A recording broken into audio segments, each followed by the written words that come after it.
Good evening, everybody. Happy 4th of July. Happy post 4th of July, or happy belated birthday to America. However you want to get. I know I should have been streaming this whole weekend, but I got busy with some side gigs and a project that I decided to not stream in public because I didn't know how people were gonna react to it. But anyway, I'm here. So we're gonna dive into it. So before we start, I just want to go and show what I was working on the side. We're still working on our aggressors, but I got sidetracked because I found out my shop was carrying a Trench Crusade, and I decided to grab one of the minis because they were kind of they kind of had them on sale. And I decided to try and paint them. I know barely a bit of Trench Crusade as a whole, but all I know is these are considered to be the Sniper Priest, which are get my camera focus. There you go. I got done doing these in full-on grimdark ink and everything. Even on the back of it, it looks a whole lot better. There we go. Got a nice even game with that villainy ink wash. So now everything actually looks pretty grim. So it looks nice and grim. I'll probably end up going and delivering this to my shop later, since I know some folks are going to be like, well, how do the minis look? Or at least how do they look when they're fully painted? But yeah, I gave these guys the grimdark wash, so now they look nice, grimy, ready for war. I painted them red as part of the Red Brigade army for Trench Crusade, which, in terms of Warhammer, think Death Creek Troopers, or the equivalent of them, where they're basically the Suicide Squad. They're willing to just dive straight in there, regardless of what kind of hell awaits them. And before we do that, actually before we do anything else, let me pull up something on the side here, because I want to make sure,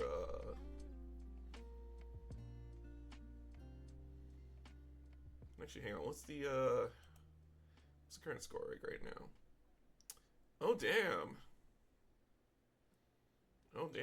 I was not I swear, so, in case you're wondering, I'm kind of keeping the World Cup on the side. Not that it's playing on the side, but, I have the live scoreboard thing up right now for it. And they're at halftime right now. It's currently 1-2, 2 being Belgium. And I don't know what is going on. And then also, last night, I'm not gonna lie, last night I was watching the Mexico game. I was cheering for my boys in Mexico. And unfortunately, they lost. They lost bad. And I'm not gonna lie, I tuned out of that game the second I saw England straight up. I'm not even joking when I say this. They straight up scored like the first 2 points. I think it ended like 3-1 or 2. I think it ended 3-1 or 2-0, something like that. But it's like the first 2 points they scored on Mexico. Not even 2 minutes into the game, mind you. But I kind of have a little theory. I have a little bit of a theory on why that was. I think it's because if you watch the news, the Mexico fans found out where the England team was sleeping at, and they decided to hold like a giant block party right in front of their hotel to try to keep them awake all night, right? And I think instead of like causing them to be like drowsy to where they can't play straight, it pissed them off so hard to the point they're just really tired, they're irritated, they just want to end the match and go to bed. Instead, they end up whooping Mexico's ass. Whooped it so hard to the point where, I don't think the Mexican fans are gonna ever try that again, but I will admit that was still kind of hilarious to watch. That was still pretty hilarious to watch. I thought it was hilarious. My mother did not, unfortunately. But, so anyway, had to sit there and, 07 in the chat for my boys in Mexico. I'm hoping America gets their shit together. I need, like, the Americans. I don't know what's going on. It's like we were doing so well, and now it's just like I don't know. Like, what's the pressure on? Did we lose some key players? Did we just misjudge the situation? Like, what's going on? You know, like I don't know. But again, I have the live scoreboard on the side, so we're on halftime right now, and God help us. Like, we already lost Canada. You know, so we lost Canada, and we lost Mexico, and we also lost Japan. I know folks were like, you know, which for Japan, to my understanding, this is the first time they came close to qualifiers. And the reason why I was rooting for Japan is because I was reading because I'm currently reading Blue Lock right now, which is well, in America we call it soccer, but internationally it's called football manga. That's going on with that, like, right now. And personally, I enjoy reading Blue Lock, and because it's the Japan team trying to take home the World Cup, or at least the U20 World Cup, I was hoping Japan was going to win so we could sit there and be like, oh my god, it's Blue Lock, they did it, it's real. Like, oh my god, that would go so hard.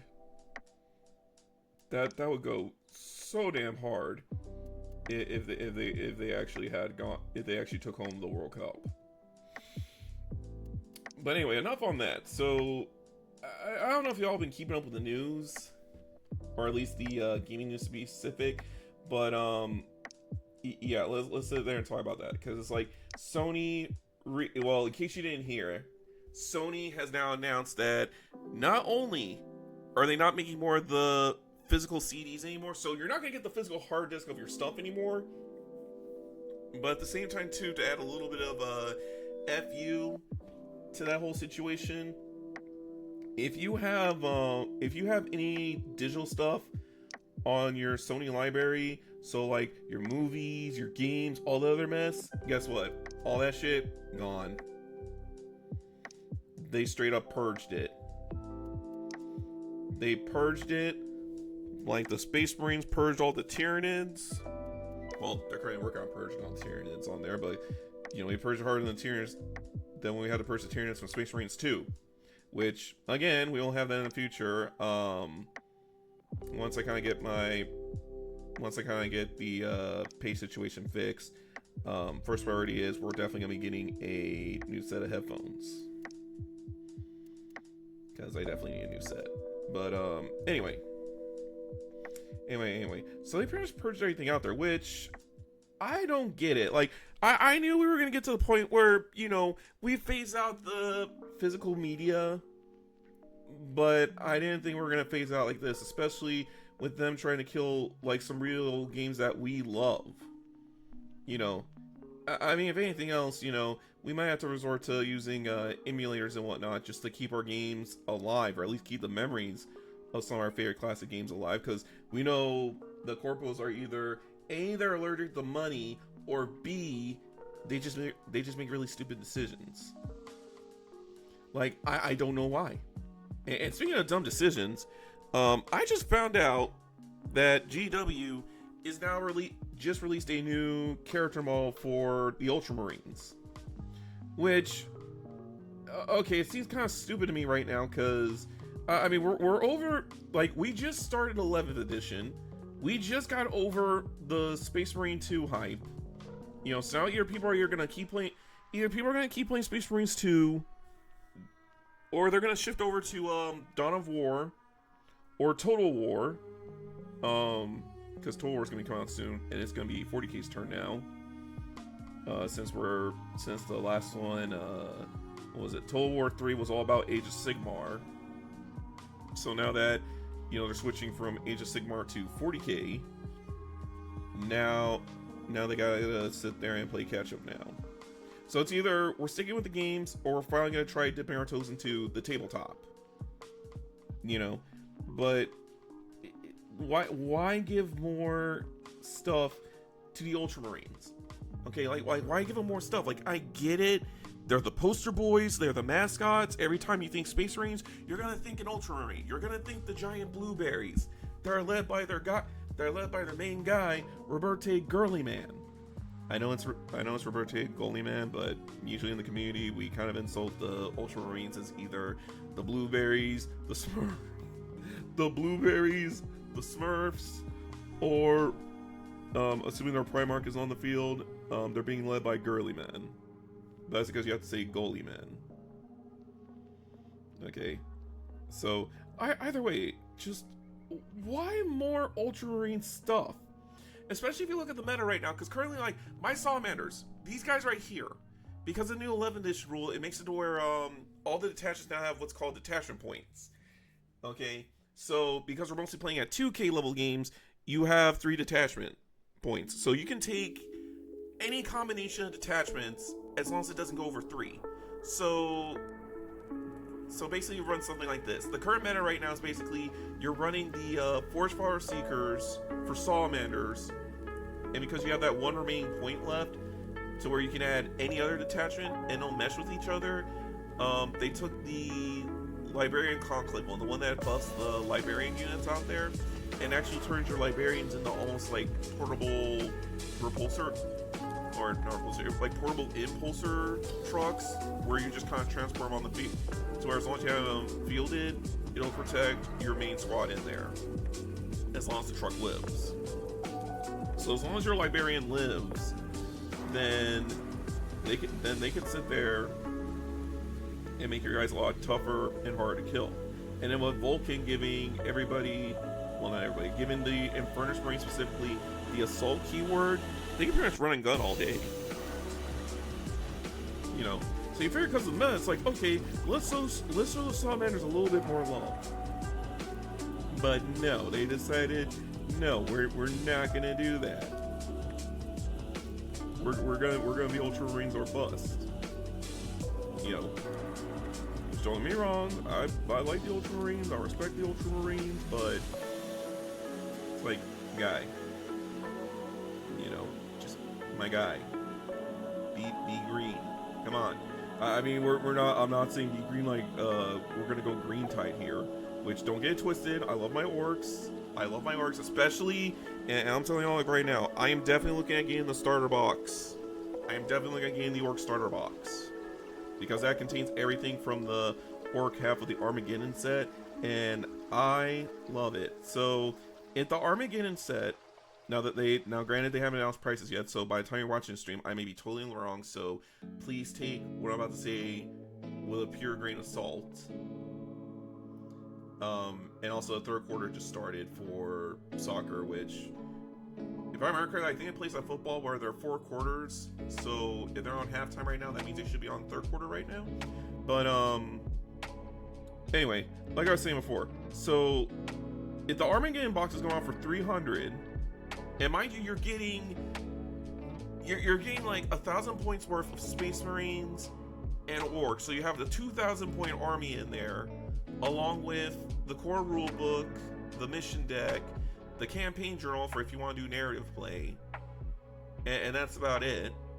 That gets you 300. Then I would probably have to say, damn, they gave you the star box right there, because they're throwing in are basically the minis, the paint, pretty much like miniature painters first, like the miniature painter starter pack set. I'm gonna eyeball and say, now this is me spitballing here, but I'm probably gonna say because they put the paint in there, I want to say they're probably gonna go for around, I say probably 180. It's like whatever your Battle Force box is currently going on for right now, as far as like the big 1,000 point armies are concerned. I'd say same price as like the Battle Force boxes, so about 180, 170, somewhere around that ballpark.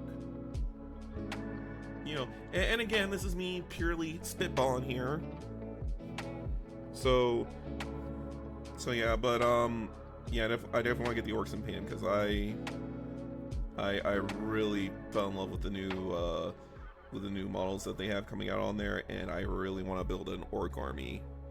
Now, as far as which attachment I would run, I would definitely look at running either Cult of Speed, so either the vehicle detachment or I'm running Dread Mob, which is all their mech-based attachments. And that's where you have like your mechs, your big mechs, stompas, I forgot what the mini stompers were called.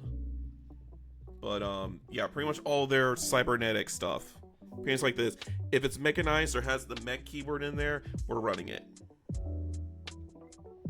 And maybe a good weird boy or two. I don't know, but I feel like now that the newer models are coming out, I feel like the older ones, you know, no disrespect on the older ones, you know, because they were good, but like these new ones are like, damn, I really want to get my hands on the paint one of them. That's why I wish the free mini for this month was one of the orcs instead of the minotaurs. I think it's like one of the, if I recall correctly, I think it's like the minotaur guy from the Kill Team set. I forgot what it's called, but we're probably gonna have them there soon.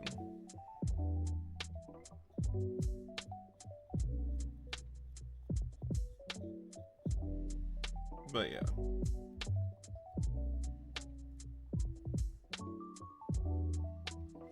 And just in case you weren't here from the last stream, we do have a Discord server up now.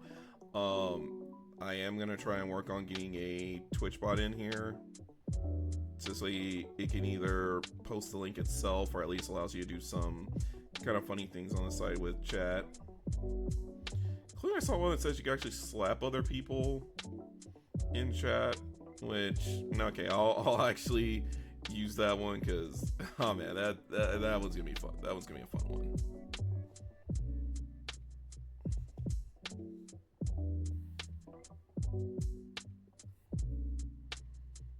So yeah.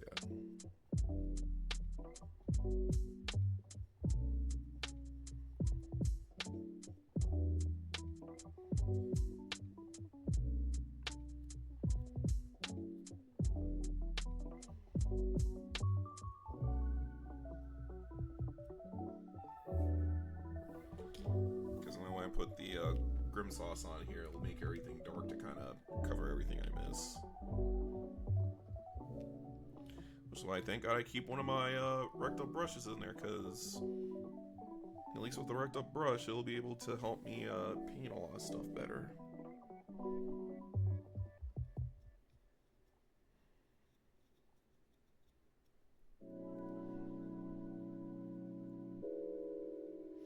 But as far as schedule this week is concerned, so we're gonna stream tonight. Tomorrow's kind of a maybe, but Wednesday night we'll definitely stream Wednesday night, because I'm making Wednesday kind of, well, I have to take Wednesday off of my job because I have a favor for my shop I gotta go do, which is helping kind of test play something. I'll say more on Wednesday. But beyond that, you'll actually get 3 streams on me, and then I'll stream again on Sunday like I normally do, and then should be good from there.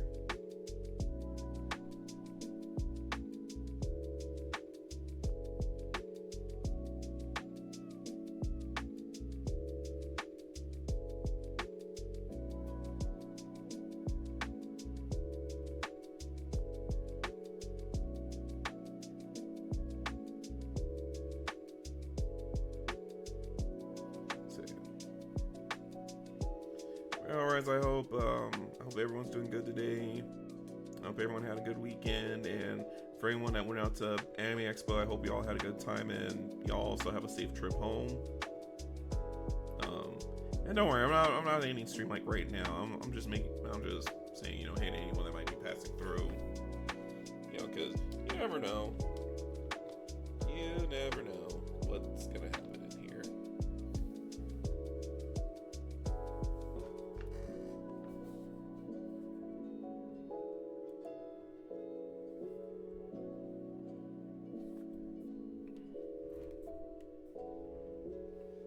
Probably soon.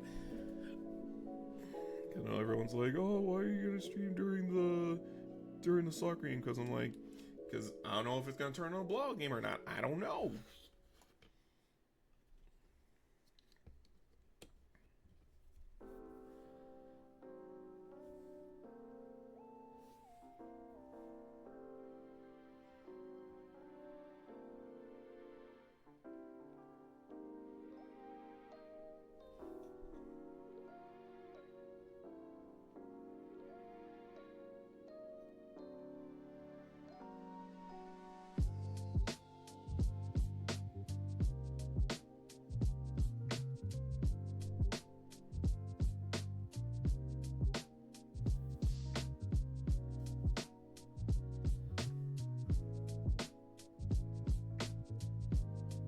don't know this. Why did they make the...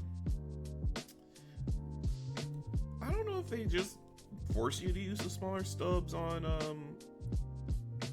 for the fire and solar gauntlets, because I mean, look at this. It's like I'm paying like a small like stub like right here, as compared to like your standard size one like right here, which it doesn't really do, like, it doesn't make a difference gameplay wise, because it's like, okay, like you're still gonna hit like 12, I want to say 12 or 18 inches on the board as far as range wise is concerned on here,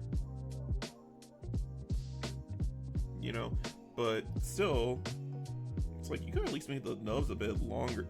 You could have made the nozzles a bit longer. Would have been way easier for me to kind of cover it.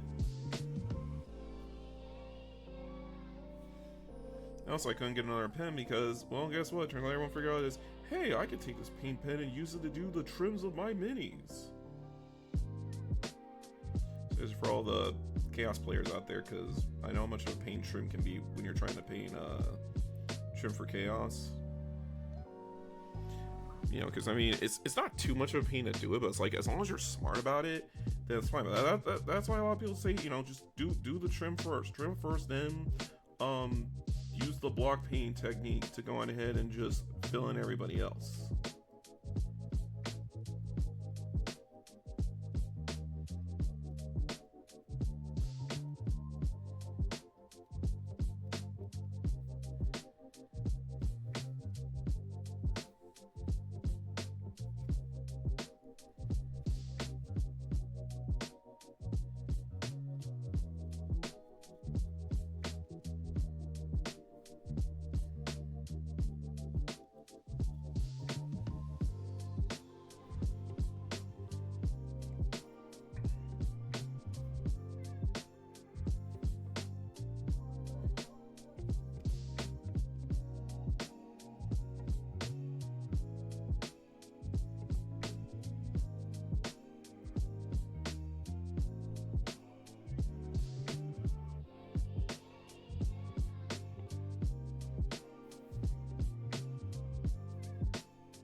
Oh my god. Wow.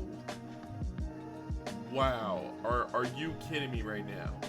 Okay, I don't know if y'all see the score right now, but right now it's 1-3 for Belgium, and like, my god, like, America, do you not just want to win? Like, hello? Is the controller disconnected? Y'all realize y'all are in the playoffs, right?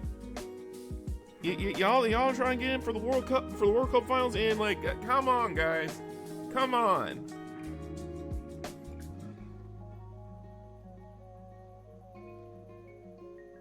Don't admit though, we got some amazing fan art of just people's reaction to the soccer events going on.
Hi Jay, how's it going?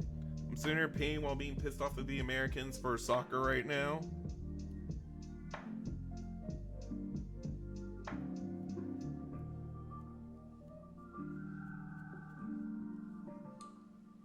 Yeah, I'm pissed off at them. I'm pissed off at Sony.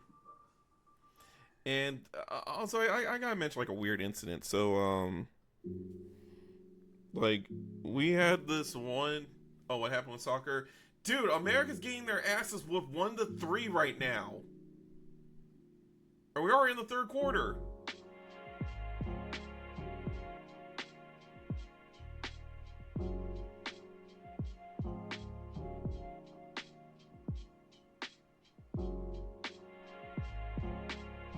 It's like, yeah, I have the live scoreboard set up here on the side because I figured, oh, here, someone's gonna ask about the score. They're gonna ask like, oh, it's currently going on. And it's like, yeah, America's getting whooped.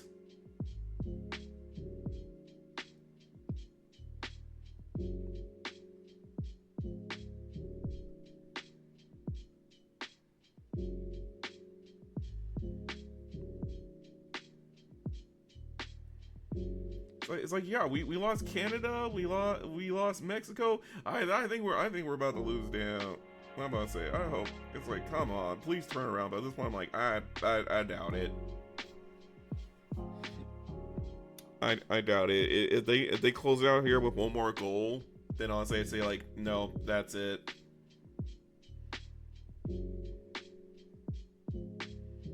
Just tap out, my friend. I'm gonna leave the blazer blank for now because I'm gonna do the fire trick first, and then I'll clean it up with the metal in case it gets onto the green anywhere. Excuse me.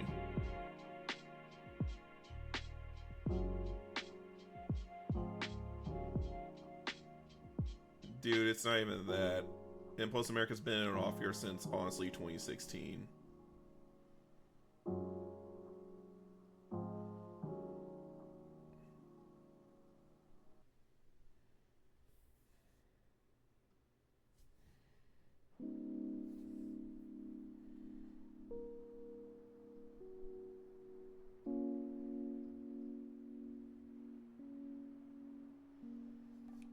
But yes. I mean, so I'm just kind of ranting about all kinds of stuff. I know I ranted about anime a bit earlier, and the fact that oh yeah, speaking of which, my God, I found out last night, and I found this out because there's this one VTuber I like called Mint Maid. She used to go by I don't know if this is taboo to say it or not. I mean, well, you know, it's screw it. Back when she was, quote unquote, with Hollywood, aka, Sanji, she used to go by Pomu Rainpup, but now she's Mint Maid. And I just found out recently, she's gonna be voicing a remastered version of School Days. And yes, the same School Days that started that nice boat meme, yes, that same one. Yes, it's getting a freaking remaster. Like, when I heard the news last night, I'm like, hold up. Like, not that I'm dogging on her getting the role. Like, congratulations on getting the role. And thank God she's not doing any of the main characters. I think she's doing like one of the side characters, or at least she's playing as like the little sister, like one of the two girls that thank God doesn't get involved in the mishaps of that show. But all I know is like, wait, the same School Days, the one that started the notorious nice boat meme, the one that is like the forbidden anime we do not speak of, you know, and you're gonna tell me that's getting a remaster, which, oh my God. I said this for Rent a Girlfriend. I said this for redo of Healer. I've said this for a lot of damn anime that should really not have gotten an anime at all. But you're mean a damn. But who the hell is approving this? Because I feel like someone has to give final approval for say if this is getting an anime or not. Like someone should have seriously like read the whole story. Like, read the whole manga or watch the actual game adaptation be played in full with true ending, and then realize, and then they have to say whether or not they A or nayed it, because it's like, oh, you read the premise, you read like volume 1 of the story, and then you're just like, all right, cool beans, let's do this. Because, oh my god, like, I mean, not only is it kind of scummy, but at the same time, 2 School Days is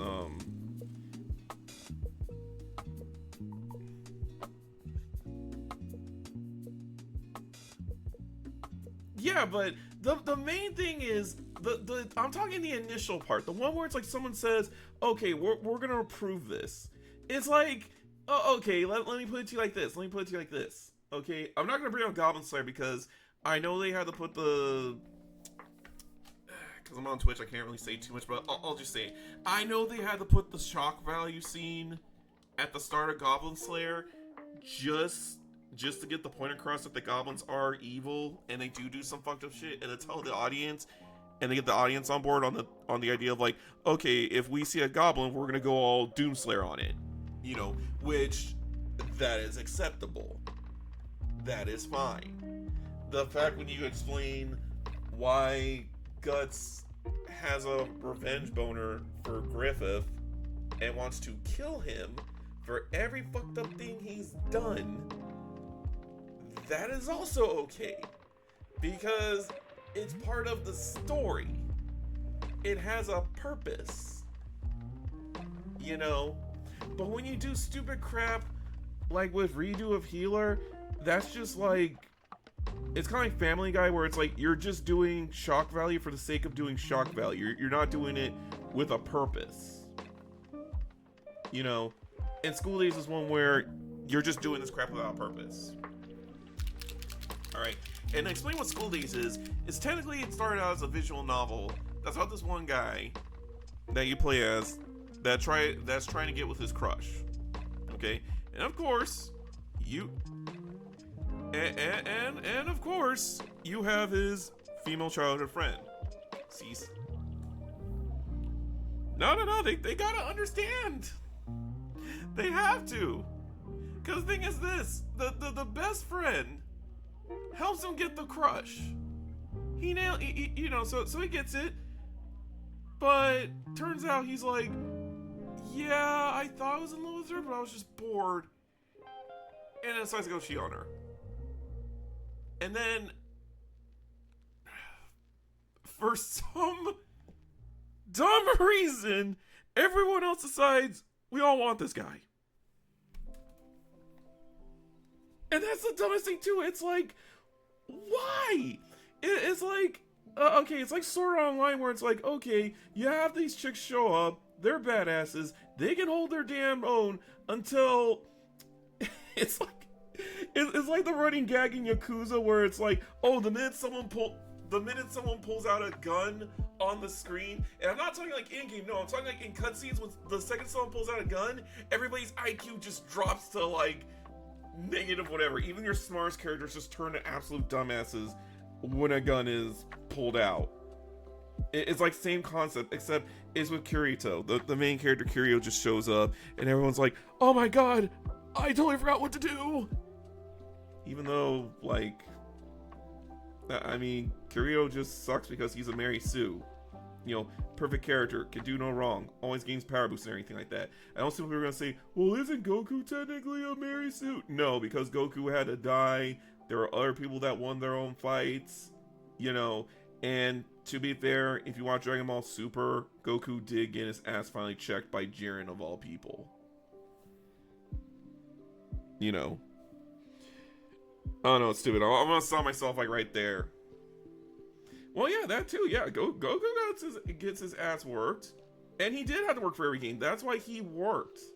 And much everyone says like, yeah, Goku's gonna win in the end. It's like, yeah, because Goku fucking trains for this shit. Like, have you seen all the guys he had to fight? With the exception of Pikkon. Like, seriously, I'm pissed. Like, I know it was a filler arc, but honestly, it's like, Pikkon should have showed up. He should have been like the equal to him, or the very least, is like him and Piccolo should be able to like tag team like any freaking Dragon Ball Z villain.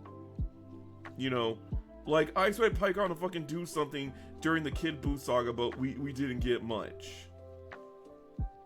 You know. Well, yeah, his first fight with Frieza was brutal, and then I don't know if you watched the Cooler movie, but yeah, that was where like he was not fucking around when Cooler showed up, and then announced that oh yeah, I'm Frieza's brother, by the way, and then Goku just straight up went. I mean, okay, at first Goku was getting his ass whooped until he went Super Saiyan and then started going belt to ass on Cooler. And then, I will say this, when it came to the Cell Saga, and we saw Frieza's dad, which was technically like King Cold, I'm like, I expected this guy to actually do something, you know, until Trunks just freaking like gut punches his ass, and then he just dies. Or actually no, I take it back. I'm thinking Pycon. No, he ends up just key blasting King Cold to hell while slicing Mecha Frieza in two. I think it's called bisecting. It's like if you cut someone from head to toe, like if you're standing in front of someone and you cut them from the tip of their head all the way down, and you come like right dead center of their body straight down, that is bisection.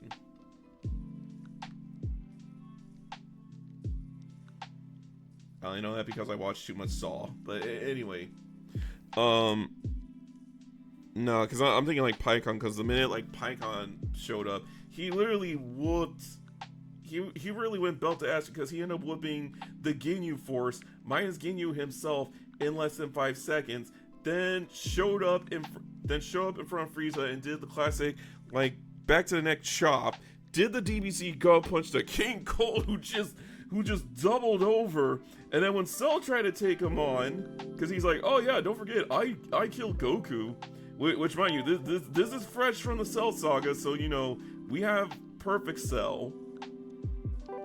And he just key blasted him, unconsciousness, and then ended up throwing him up on that spike hill where they all got impaled and then thrown back into the jail cell.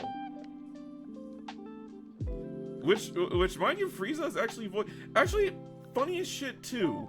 The person who does the voice acting for Frieza also did the voice acting for Genkai, and in an actual funny homage to it, if you remember the Dark Tournament, and just like right after Genkai gave Yusuke her power, so she was kind of like really weak at the moment, but then she had to go fight the discount fairy tale guys, and she fought this one clown guy that had blonde hair. It technically she had the I heard supposedly she asked the animators if Genkai could just beat the shit out of him, because they were gonna make towards like, oh yeah, Genkai can easily just one tap him no problem, but they were like, oh no, Genkai needs that fate if they're gonna offer, you know, they want Genkai to have that final blowout. And she beat the crap out of that guy. But since then, it's like, I started realizing, like, whenever I hear that voice, it's like, she always voices characters that just hate blondes. And, you know, I actually get it now. You know. I get it, because your first scene, once you played as, like, granted, you played as one of the most iconic villains ever. And me, personally, say, oh, if you ask me, like, who's the biggest menace in Dragon Ball, my answer will always be Kid Buu. It's always gonna be Kid Buu, because Kid Buu actually blew up the damn Earth. He didn't make a dog and pony show out of it. He wasn't like, oh, I'm gonna blow up the Earth. Just kidding. But it's like, oh no, dude straight up did it.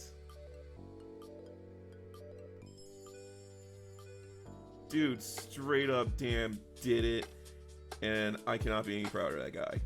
Seriously, Kid Buu is always gonna be one of my favorite villains in Dragon Ball.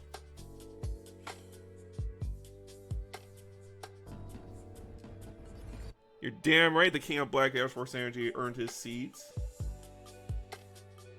Well, him and Jiren, but I don't know if CJ's ever gonna do a video on Jiren though, because it's like, I want him to do it, but we only got that one scene, and while Jiren lost due to technicality, you know, I still say Jiren won that fight. Yeah, because that was so fucked up. He went to heaven, smoked all their asses, especially when they saw Yamcha and Krillin saw Kid Buu, and the minute they saw him, they were like, "Oh shit, it's Kid Buu! Everybody run!" And they were just, and even Pyko was like, "Oh, what y'all got to freak out about? You know, it's, I mean, look at this guy, look at this menace. He's not eligible. Oh my god, he's a menace." But oh my gosh, pretty much, I did watch the Jay. I'm assuming you did get caught up on the recent video where it was the pain video. Because I'm not gonna lie, like, after I got done watching the pain video, I hate Danzo. Danzo and the third Hokage, which is, I think CJ said his name was Hiruzen, if I remember correctly. It's like, man, y'all two are some dumb motherfuckers. Like y'all, like, I know y'all supposed to be I know Hiruzen, like, I know Danzo was a dumbass from the start, because he's like, he just wanted to empower. He just wanted power for the sake of power, and the fact that he doesn't believe in peace. And also the fact his crazy ass was working with the Orochimaru, so I need not say no more than that. But Hiruzen, oh my god, because now that I had to go back, I mean, I'm not gonna lie, I actually rewatched the earlier episodes of Naruto, because it was on Netflix. So I rewatched them, and I can't help but sit there. It's like, when you think under the context of the fact that Hiruzen already knows Naruto's true nature, you know, so you know he the Jinchuriki for the Nine-Tailed Fox, the strongest demon of the lot, you know. And I get that, because I did actually read the Itachi light novel where CJ was right, because I did read the Itachi light novel like he said, and while they don't 100% say it to your face that Danzo leaked that information, they did allude to the fact that Danzo, he did leak that information just so he can get out of, I forgot what shit he was doing, but he was doing some shady shit. He was about to get outed, and then he decided to drop the news that Naruto was a Jinchuriki, because Hiruzen, the third Hokage, after the shit with the Nine-Tails went down, he told the village that everyone is forbidden to speak on the matter. As far as, like, the Nine-Tailed Fox, why they had to on Naruto, and all that other stuff, just to make sure that, you know, the next generation of kids don't ostracize Naruto, or at least they kind of give him a chance to understand. It's like, yeah, he has a literal demon in him. You know, well, it turns out he's actually pretty chill. The demon's actually really chill. But, no, I still think it's too, because it's like, why do you put him up in that nasty-ass apartment where the only thing he has is just expired milk and ramen every day? Like, bro, what the hell? I get you want to, like, you know, not make it super obvious, but, you know, you could have put some extra security or something on there. Which, I know they assigned Kakashi the job of, you know, being the supervisor to Naruto, and then when they graduated to Genin, just for sake of, like, you know, hey, he's our best ninja out there, so, you know, raise him up to your proper ninja, and on the side, make sure anyone that finds out about the Jinchuriki thing, kill him. Kill anyone who asks.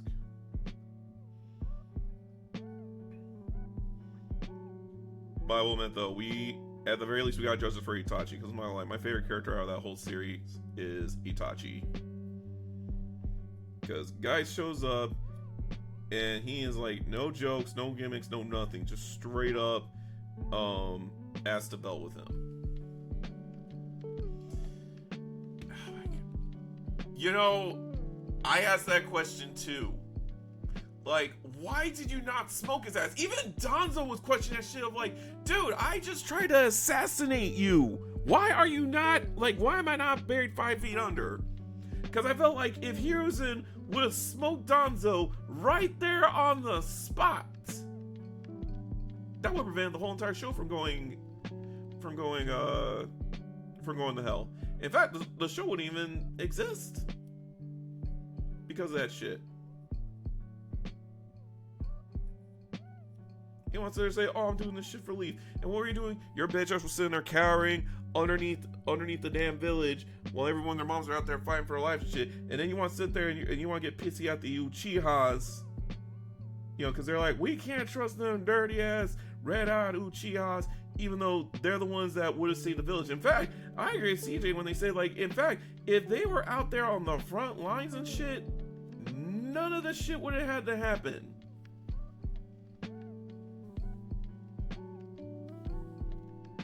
But nah, he decided to be, you know what? I just want to be that one. But you know, he decided, you know what? I think you're sorry. I think you're sorry enough. So, you know, defend the village and whatever. I'm just, you know, whatever. But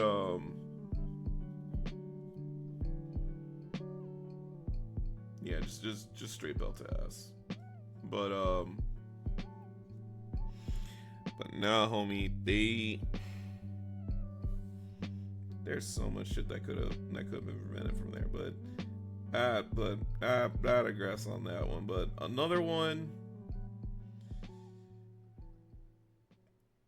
another one which should have been belt ass was the thing with Shredder. Gotta say that's a generational menace, like right there, where he went to Dio school of haters for the 2016 Shredder. 2016 Shredder was a generational hater. Like human Shredder. Yeah, human Shredder, the one that was raised as the adopted brother of Splinter.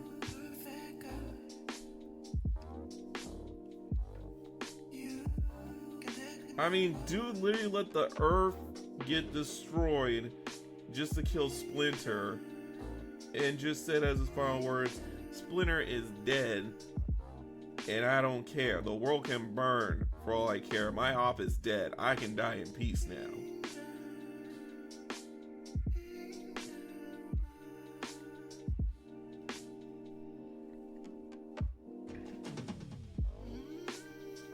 In fact, Leonardo actually cut his head off on TV. That was like something like right there.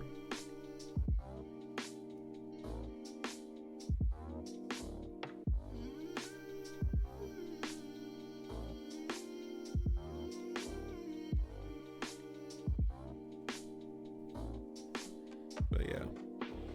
But I don't know, speaking of anime, I did give that new one a watch. The whatchamacallit, that it's like cat, I forgot what it was, the newest one, the one with the cat girl in it that everyone's complaining about, that was like too disgusting or some shit like that. Transition to Art with Speak, was that Rise of TMNT?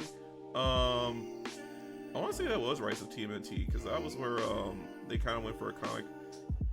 Yeah, that was Rise of TMNT. That was the one where they did like a weird, like old school comic book vibe to it, which I like that. I also like the idea of that they said, all the mutants actually do live in the sewers, but they actually have their own town and everything like that. It's like, it's kind of like Futurama, where it's like, oh, you have all the mutants live in the sewers of New York City, and they're kind of like their own thing down there. I actually like that idea. It's a new show that's on Netflix. They say, hang on.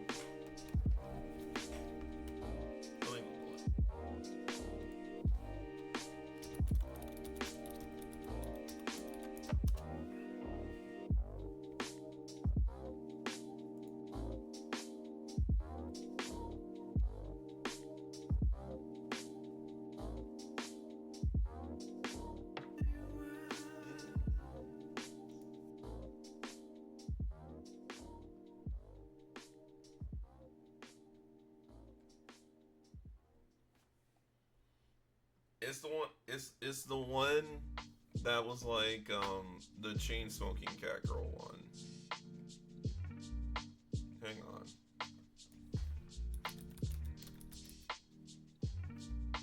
Oh, it's actually called Chain Smoker Cat, believe it or not. Yeah, the newest one's called Chain Smoker Cat.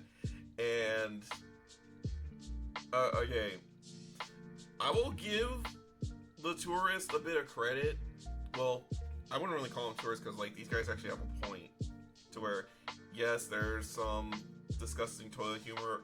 No, I watched a full episode on Netflix, and yes, there is disgusting toilet humor. And the way this girl lives is like, how the hell are you even alive? Like, you should be in the hospital dying of some kind of infection or some kind of like extremely bad food poisoning of some sort.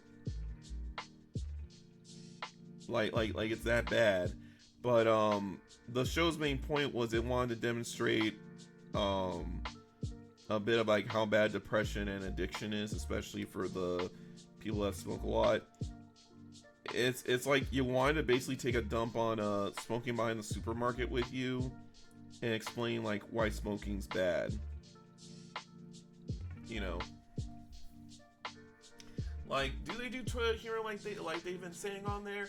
Yes, but at the same time too, you know, it's not as bad. But I kind of treat it more as like Idiocracy, where it's like you want a comedy, but when you actually deep dive into it further, especially when you're following around the main girl for a while, it's like I think they want to address the elephant in the room as far as like, you know, Japan actually having like a problem with depression and homelessness and all that stuff. I think there's a lot more to it. Maybe I'm reading too deep into it, but I feel like it's like you're basically holding up a mirror to Japan to say like, Japan, we have a problem. And, you know, the show's the only thing that has the balls to actually say it.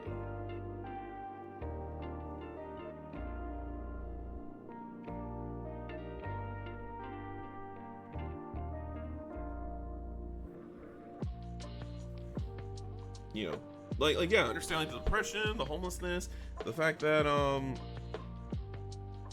you know, like I get it. I get it, but I don't think they got it because it's like they only see it for like toilet humor and shit, you know?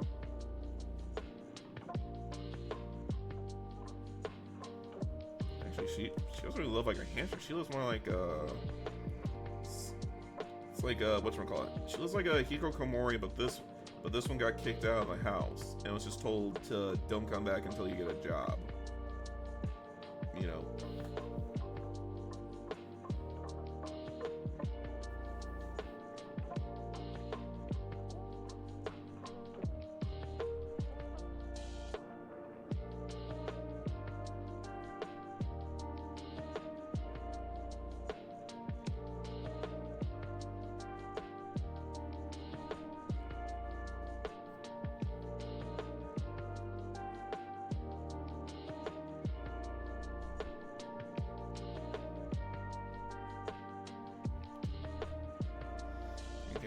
I'll probably do the copper bits for the gun in a bit and then work on the gold details, and then that should be it for everyone. So yeah, we'll get everything wrapped up tonight for Aggressor Squad.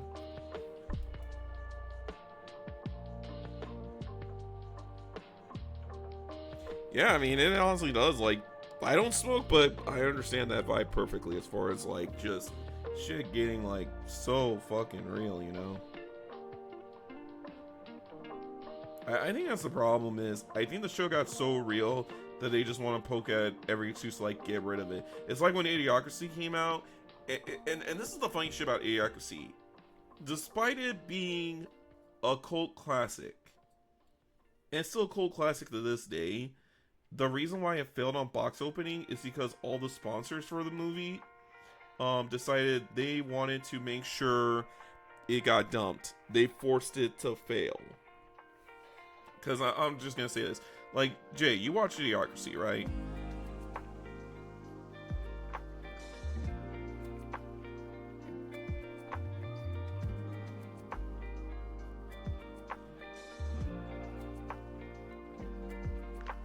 I don't think so. Okay.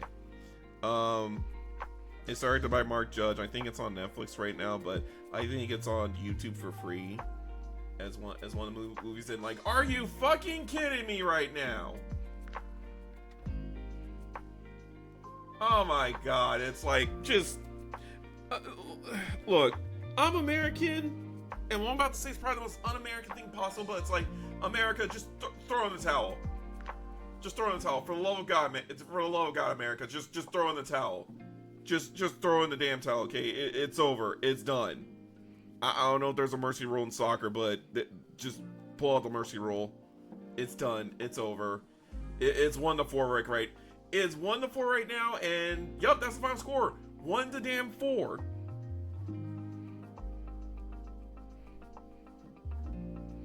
America, what the hell? What the hell, America? I thought this was America. I thought this was America. Damn.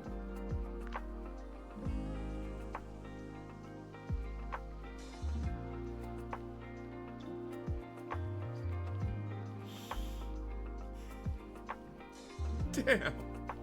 We lost 1-4, Jay.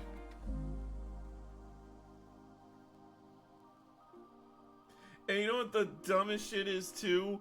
Out of the many shots America took, they only took 6 shots. Belgium was shooting 15 of them.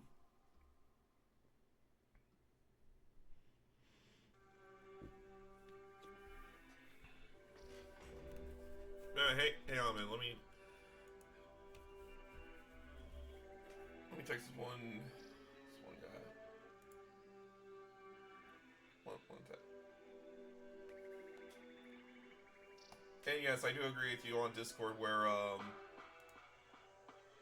yes, I do agree with you on Discord where yes, the Python versus Goku fight was the greatest fight ever.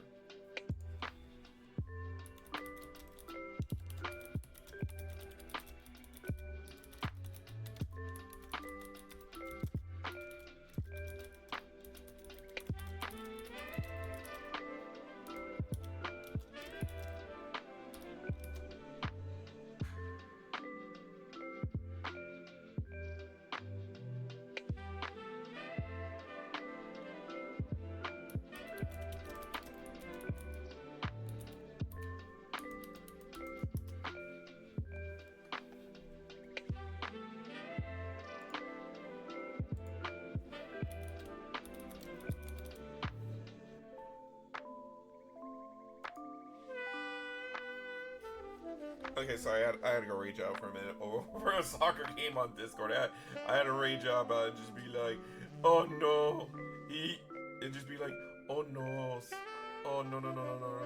we lost. It's like, damn it!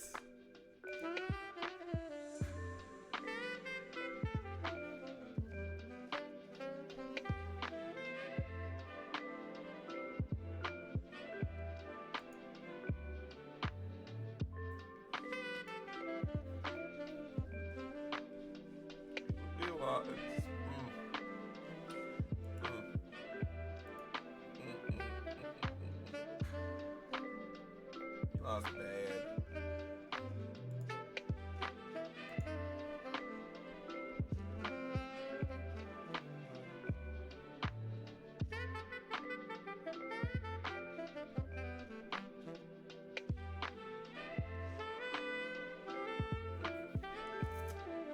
Alright. Now that I'm done raging about that. So anyway, what was I saying? Oh, right, Idiocracy. Okay, so Idiocracy was forced to fail in the box office because the sponsors figured out that the movie was actually pointing out, saying like, oh, how there's just blatant corporate greed, and how people have been growing dumber with every other product, and how we've been researching on the dumbest shit ever. You know, like we could have cured cancer or anything, but people were too focused on restoring hair loss and how to cure ED or make them last longer in bed, if you get my drift. You know, like you can go on YouTube, and I swear if you watch just the opening by itself, like you just watch the opening by itself, just the cold open, that would just explain society in a nutshell. You know. And also, I just realized I have not had my Fuki on this entire stream. I just realized that.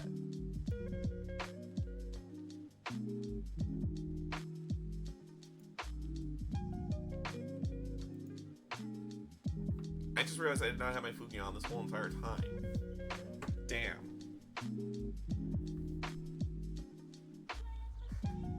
But anyway, sounds like that thing I've heard last week. Okay, but anyway, the main point is this. So, society got dumber, and eventually, in the future, it's just like all the corporations took over, but everything is so dumbed down on an ungodly level, I can't even describe. It's like, you have to watch the movie to understand how stupid society is in the future. Like, you have to watch it to understand it. Or actually, in fact, here's how bad it got. There, in the future, there was a movie called Ass. And all it was just, if you look on the theater screen, it just has a dude's bare naked ass on there. It's not even doing anything. Like, it's just a picture of a guy's ass on there in public. That is it. But then, the audience is just freaking laughing at it. And you want to know the scarier part too? Oh, okay, that was just like a random... Mike Judge in them? Yes, the same Mike Judge that did Beavis and Butthead and King of the Hill. Yeah, he made that movie. No, what they did was they had to go pick a random theater and just get a bunch of extras, 22 extras, and they thought that, oh, the guys would be so, they thought the extras would be so confused that they would have to tell them to actually laugh at it, which if they didn't laugh, that's a good thing. That's a good thing, because that's what they were aiming for. But the audience just started laughing at it. Like, they put it on screen, and without zero prompting, the audience was just laughing at it, and they recorded it anyway. But Mike Judge literally turned to his producer and looked at him and said, what the fuck are we doing? Like what the fuck are we doing? But let's make a point though, because entertainment is that bad. But you wanna know the dumbest part too? They said it went on to win 4 fucking Emmys. 4 fucking Emmys and an Oscar for best comedy film ever. You know, that's how bad the future's gotten. You know, and it got so bad to the point where the guys that use like this knockoff version of Gatorade, I forgot what it's called. All I know is it's supposed to be a rip on like Gatorade Powerade in them. They use that instead of water to water their plants. And despite having a food crisis on hand, and again, when our main guy shows up, no, but here's the terrible part. When our guy shows up, because he was part of like a weird cryo freeze experiment, and they picked him because he is considered the most average man in the world, like average IQ, average everything. Like he's just an average smart guy. Okay, not a genius or nothing, but he's just a regular smart guy with common sense, right? So when he got reopened in the future, he's trying to figure out what the hell's going on. And when he tells him like, oh hey, why don't you use water instead of this shit? Guess what? It caused the economy to crash and everything because they realize, you know, they're not making any money off of it. They're just using regular money. I mean, if they use regular water, it would cause the discount Gatorade people to lose their money, lose their profit. Pretty much the company would go bust because it's like, oh, we can't make water anymore, right? Like, you have to watch that movie to understand the stupidity of it. But you see, here's the reason why it failed. Because when the sponsors like Costco, Burger King, and all them in there are concerned, when they watched the movie and realized what the movie was actually about, they were like, wait, they were actually making fun of us.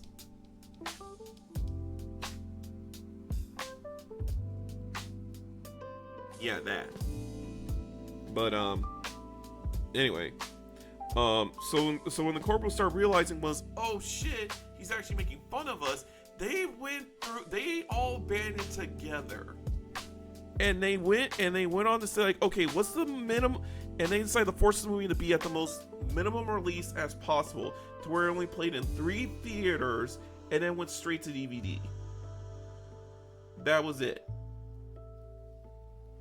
But somehow it became a cult classic. But here's the other thing too: when you watch that movie, yeah, you're laughing at it at first, but then when you start digging into it deeper, you realize it's not a comedy; it's actually a documentary. Because half the shit that goes on in that movie is shit going on in the real world right now.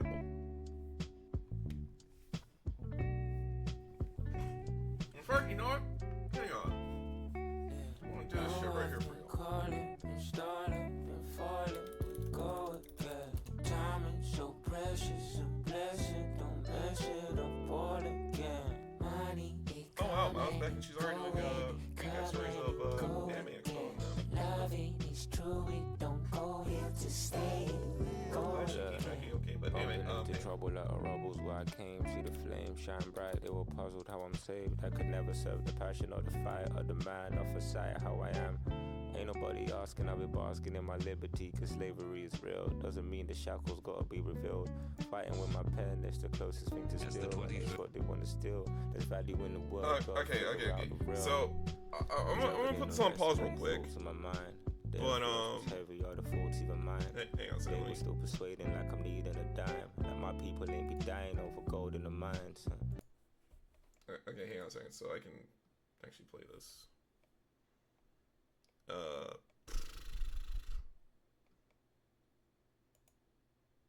we go.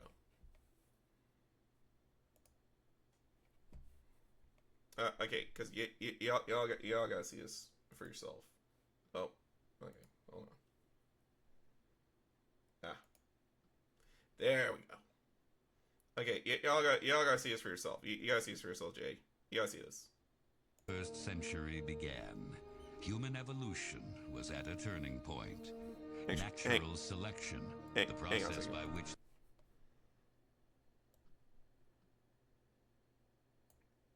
Okay, here we go. Okay, you gotta watch this. As the 21st century began, human evolution was at a turning point.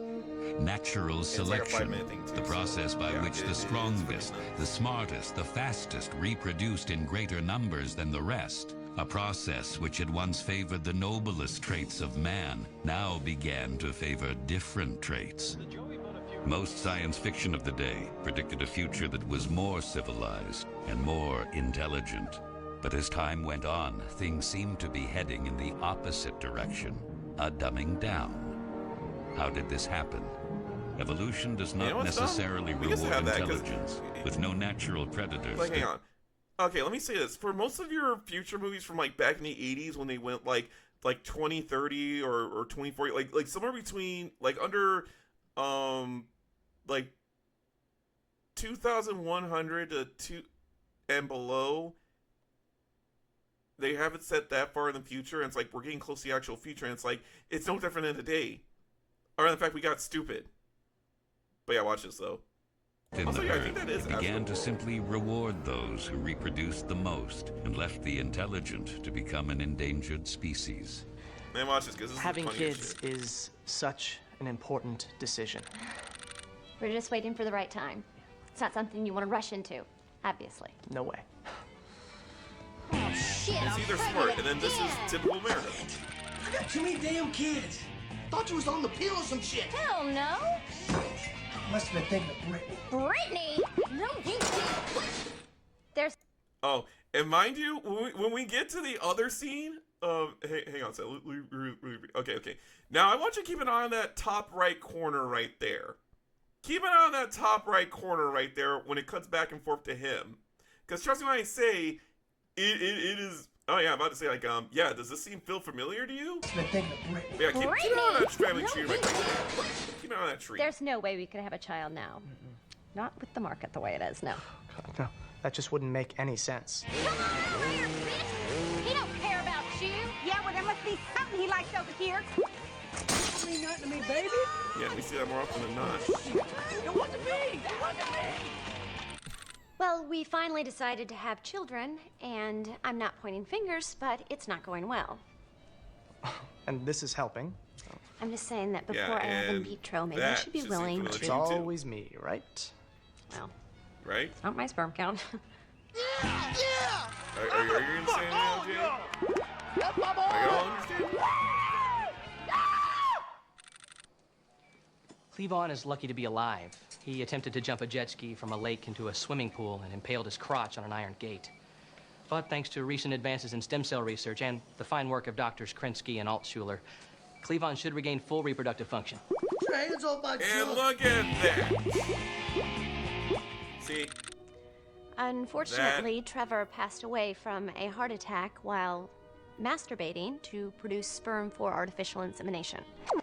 But I have some eggs frozen, so just as soon as the right guy comes along, you know.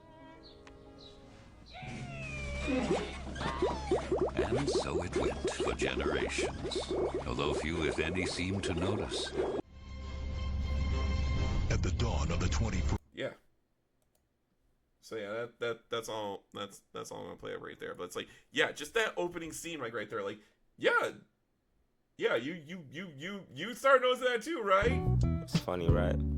You see Still that? numb You to the start trauma. to understand now, Couldn't right? tell if That my was joy just was the out of love opening. or what would haunt me when I needed me a hug. That's the realest. That was just the opening It's the by closest thing to itself. feeling. Yeah, it's the only thing revealing.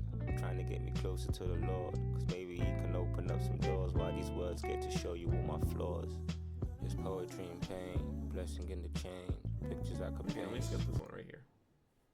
Okay, there we go. All right. So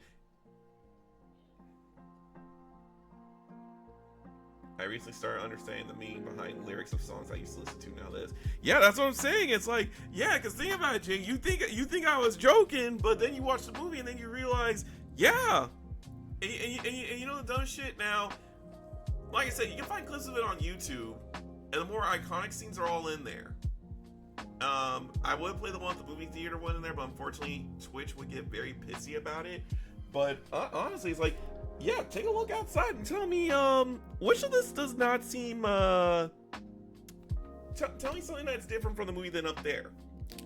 And I'm telling you right now, that is the shit we're in right now. You know, like, okay. In fact, Jay, I'll tell you something even scarier. This is something that stuck with me through high school.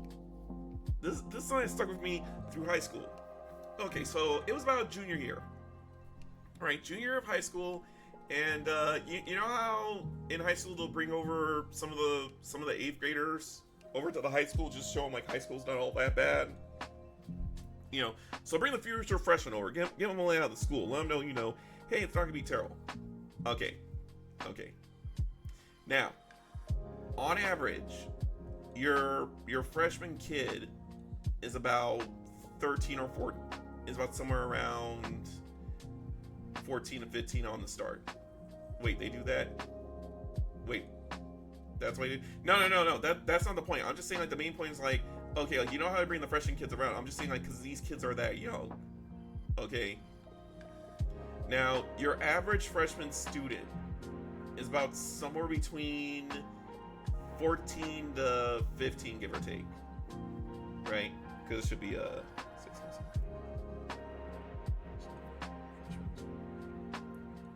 okay, they're about 14 to 15 on average. Okay, anyway, they're about 14 to 15 on average, and they kind of hit 18 right when they get up to senior year, right? Okay, now, one day, me and my buddy Poe, we were walking down the hallway. I don't know what the hell was going on that time. We were just in the hallway for some random reason, and when I saw like a whole horde of freshmen, of boys and girls. I shit you not, like, I swear to this day, like, I swear on my entire Warhammer collection, on my anime collection, on the bunny girl Numi statue I have sitting in my display case. Okay, I shit you not. If you look at all the freshman girls, they all have pregnant bellies. No, and before you guys, it's like, are you sure they weren't fat or bloated? It's like, no. This is like 6 months along. The kid's about to pop in like a month or two. That far along, pregnant belly. I remember seeing that shit, and I told Paul, I'm like, Paul, I need you to punch my arm, man. Like I need you to punch my arm. I need you to tell me this is a dream. This has to be a dream. I am not witnessing this shit, right? And when I went home, I told my dad. I will never forget this conversation I had with my dad. I sat there with my dad, and I just told him, I'm like, because I have a sister. You know, I'm like, Dad, so I went to school today, and I explained what I saw to him, and he's like, boy, what the hell are you smoking? I'm like, I'm not smoking anything, Dad. That's real. He's like, no bullshit. It's like, Dad, if I'm lying, I am willing to throw out my 360. I'm willing to throw my 360 out the door right now if you think I'm lying. And he knows, like, I was a heavy gamer back in the day. I still am. But back in the day, I really care about 360. Like, that Xbox 360 was my life. And then I grabbed the console. I was ready to throw out the window. I'm like, Dad, if you don't believe me, I'm going to throw out the console out the window. No questions asked. Like, I was that dead serious. And he's like, oh my God, you really aren't joking. And again, it's like, he knows when it comes to gaming, I don't joke about that. And since then, he made sure to take my sister to and from school that year, because she showed up to high school a year after I graduated. So, yeah, but since I told him that, he made sure to take he dropped my sister off at school, and he directly picked her up from school. You know. But, man, I just remember when I saw that shit, and my first thought was, like, my sister's coming to this school. Yeah, I tell my dad, because I'm like, Dad, get your, like, I'm telling my dad, I'm like, Dad, get your gun, get your rifle, like, dude, like, these guys, you know, is like, hey, she's got a maniac of a father, so if you're gonna try some shit, you know, that's not gonna fly. That's not gonna fly in this house. You know? I'll never forget that conversation with my old man, because I'm just like, brother, I'm not joking.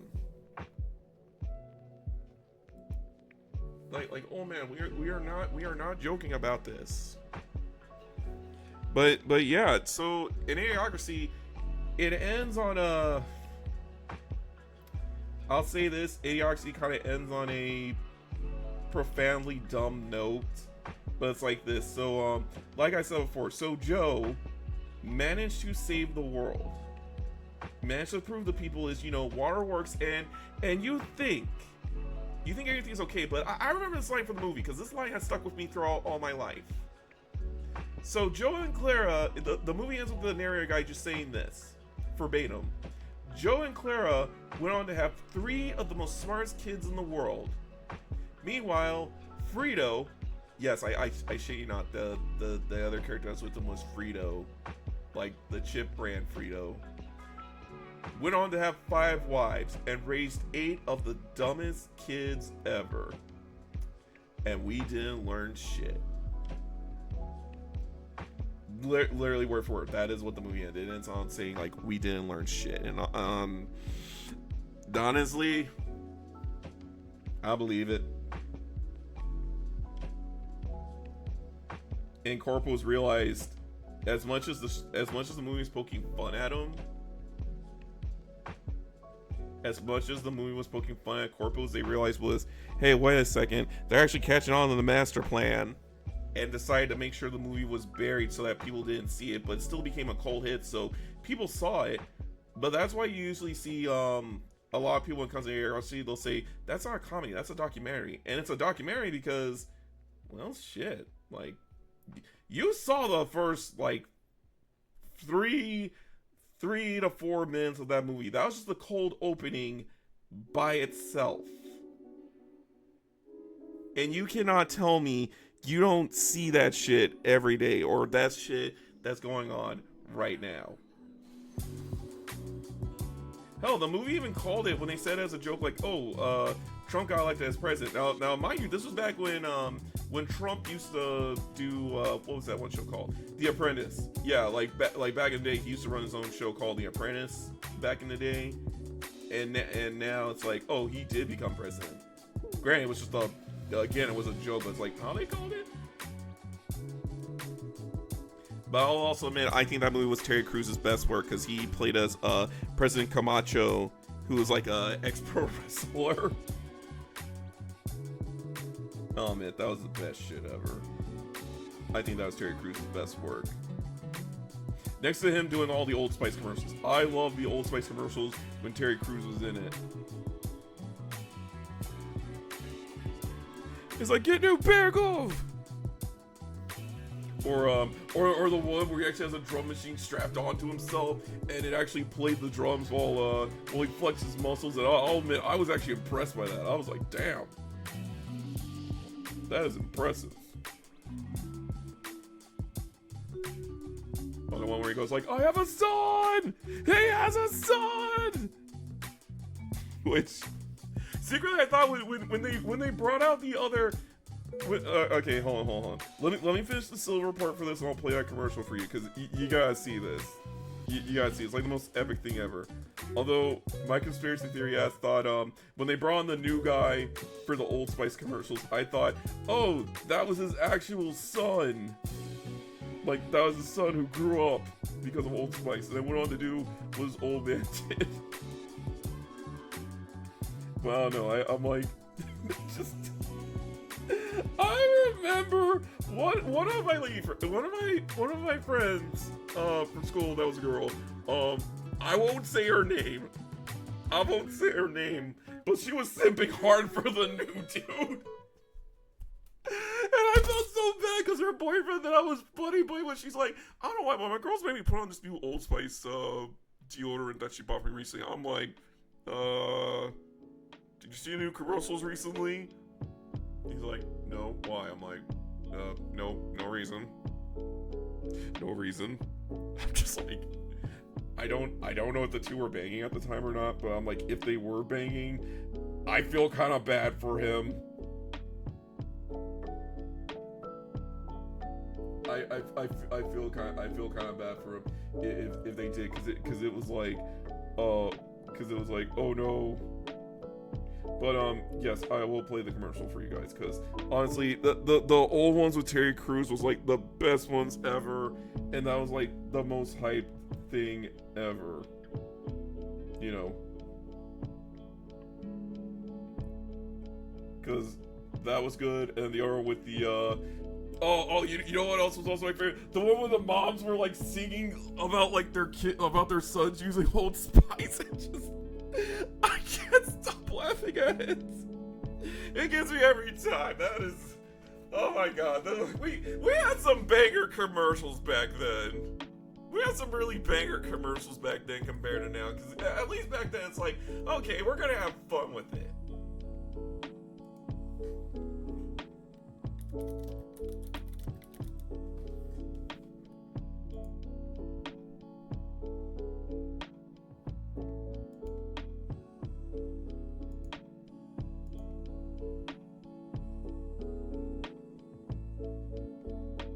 Hang on a second.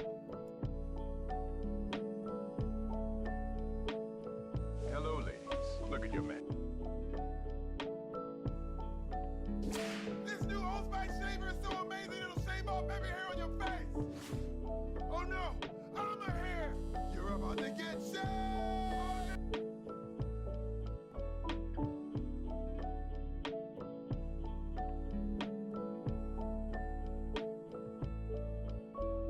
Okay, I found it. Took me a minute to find it. Hang on a second. It's just me. Actually, hold on. Okay, hold on. Okay, here we go. It's just me and you, girl. Old Spice turned our boys to men, although we've come to the end. I'm not gonna lie, my grandma was singing this. Give me that Old Spice. Look how tall you got.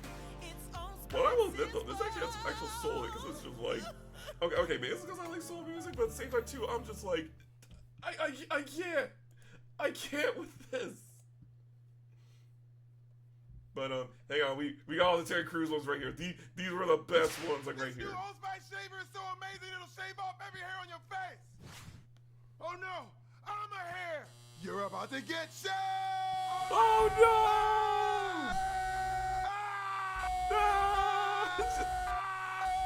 No, because he's sitting like, We sure had a lot of fun times together, didn't we? Remember that time in the amusement park? It was the best day of my life. I'm sorry! No! Old Spice electric shaver. It's sharp. Oh my god. Oh my god, this is too Get good. shaved in the face. I did. This was the best stuff ever back then. New Old Spice shaving gel is newer than a fresh pair of socks. Newer than a New Jersey. Newer than a new mouse, baby. Newer than an unopened gift from your stepmom. Everything's talking. Newer than the waffle iron that's inside me. Newer than the new solar panels that were installed on the roof. And I'm the newest thing there. Don't know, I was all screwed up by this. Because, like, why is everything talking? I have a son. He has a son! I What swear. else is new? Could you imagine if you had a son and he was like that fucking ripped? That would have been amazing. Where am I? Say goodbye to this nasty beard. What happened to me? I don't know. I'm not a doctor. Old Spice shaving gel. Okay, I'll admit, I don't know. New Old Spice shaving gel. It's cool. I don't even know why they had to make it come out of his mouth. Like, why did they have to do that, man? Power. But this was also my favorite. In a can.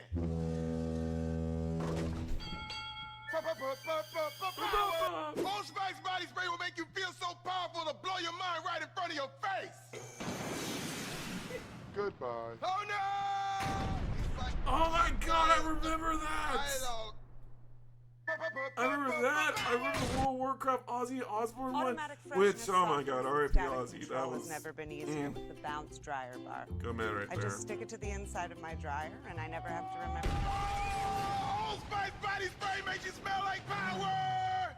It's so powerful it sells itself in other people's commercials. You smell like outdoor freshness. You smell like power. Yeah, I do.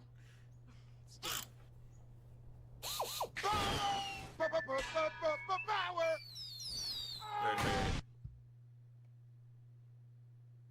Try this routine to feel. Alright, okay, hold on. Let me see, here's.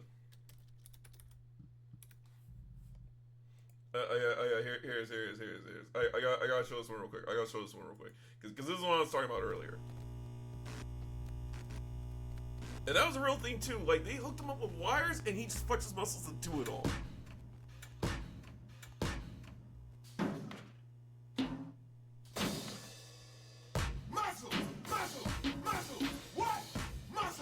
Which I'll admit, that is actually damn impressive. Damn. Keyboard solo. Move over, drummer from Judas Priest. That is impressive. Okay, if he could do the exact drum solo from freaking Painkiller by Judas Priest, that would be god tier. Bum it, the flamethrowing saxophone is also good too.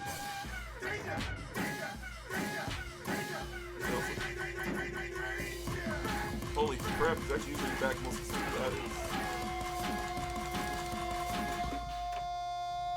And that's the power of music. Now you try. Make music with my muscle parts using your keyboard device. Damn. Do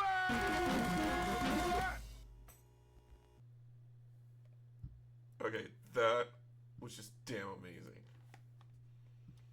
Okay, let me see here.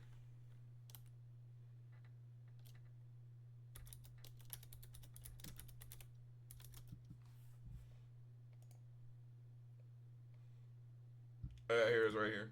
Oh yeah, this was the I get asked to do this was commercials all the Super Bowl time, one. and I always say the same thing. First, I need some hot chicks. Second, we film at my house, so I ain't gotta go anywhere. Third, I record my own song. Yo! Bring it! Cool, refreshing, nice tea, drink it! And once I try their products, I always hate them! so I bounce. Damn, that is pretty good! But I got one final demand. No, we can't change the name to Eminem. Shut up and drink it. Ice tea! See? That's why I don't do commercials!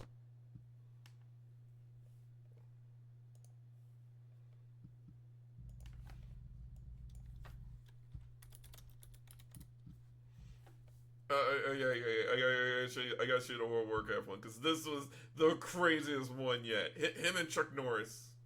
I'm Ozzy Osbourne, and I'm the Prince of Darkness. Hey, Mikey, this was back in the day when we had Wrath of the Lich King. Lich King is the Prince of Darkness, Ozzy. Well, maybe you're the one who's been riding a crazy train, but I've been the Prince of Darkness since 1979. And that's one thing too. I know artists call like the Prince of Darkness, the fantasy version of Darth Vader, but it's like, no. If you're asking who's the one real Prince of Darkness, it will always be Ozzy Osbourne. World of Warcraft. Try it for free at warcraft.com. He will always be a founder of heavy metal, and he's the one who pioneered a lot of classic and crazy rock songs that we have. Some smack talking fools been saying Mr. T can't change. Okay, R.I.P. Ozzy, and also Chuck Norris. And this was Chuck Norris Mr. is a hunter, but Chuck Norris does not hunt. Although I think I have to check, but I think if you go over to Pandaria, I think his model is still there. There are 10 million people in the world of Warcraft because Chuck Norris allows them to live. Chuck Norris is so tough, it takes 2 raid bosses to actually give him an actual fight. World of Warcraft. Try it free at warcraft.com. What's your game?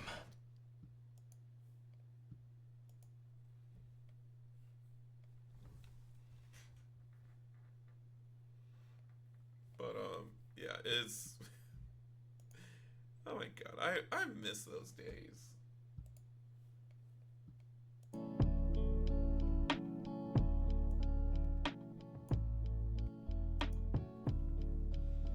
But yeah, we actually got a lot of that going. Okay, excuse me, I had to get that belch out. Okay. Okay, so I got the metal done, so what am I gonna do next? Let's see here, what am I gonna do next? Okay, I'm gonna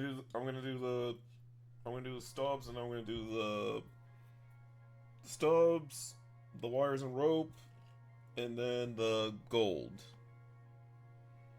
Because I don't have to do really too much gold trimming. So I'm gonna pull out my Hussite Copper, which also is my new favorite thing, a copper next to Rune Lord Blast. I was gonna use Rune Lord Brass,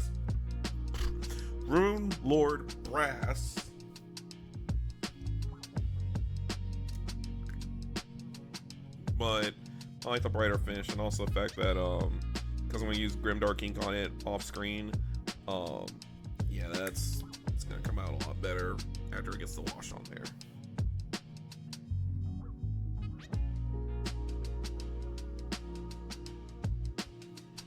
Granted, it's still metal paint, but I'll still use it a lot.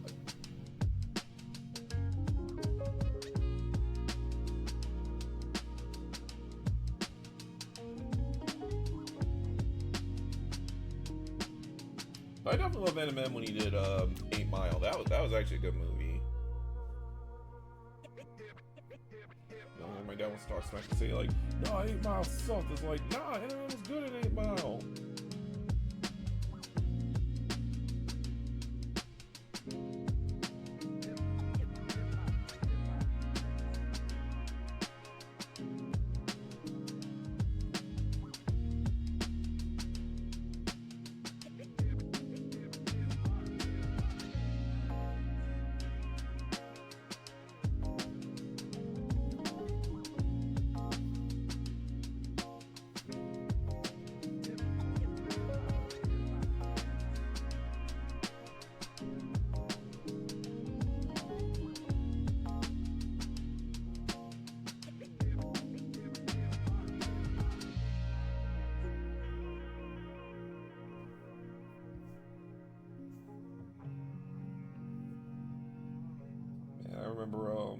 When I started messing with World of Warcraft, I remember going as a warlock just because of Ozzy. And warlocks have come a long way in WoW since the ye olden days.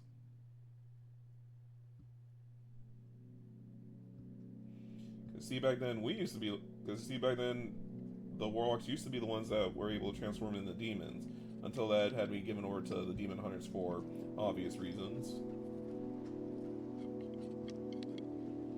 Actually, that's the only time you ever catch me being an actual elf of any sort, is mainly World of Warcraft, because you have to be either a night elf or a blood elf to be a demon hunter.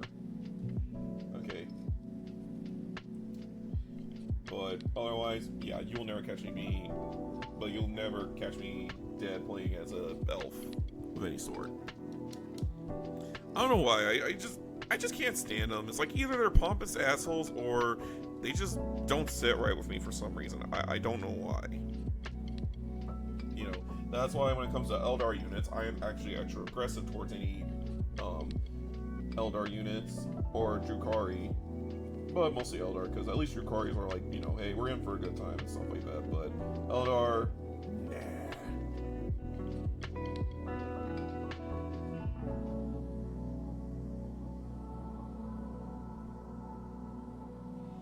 Also, AJ, check this out.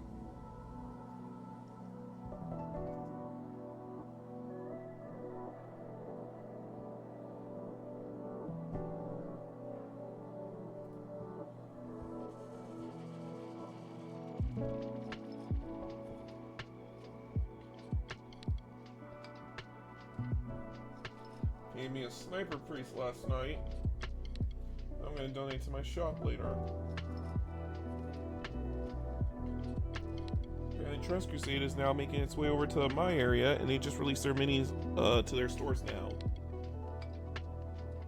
Used to be you had to go on their Kickstarter website and pay them to get the... I don't know how 3D printing works, but they give you the actual... they give you the actual file that you need to print out whatever range you want. Although what I want are those Saturnine Ardiox. They're like the really big, they're like the bulky mech walkers that look like churches. It's like, if you've seen the Pennant Knight from Diablo, it's essentially that, but a lot more bulkier. They're like the dreadnoughts of Trench Crusade, which Trench Crusade is technically an alternate.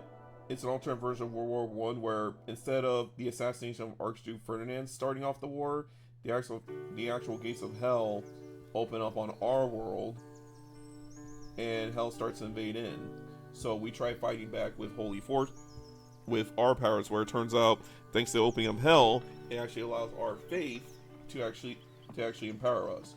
So for the folks that actually have faith in God and everything like that, it allows them to do sort of miracles or be enhanced through holy magic.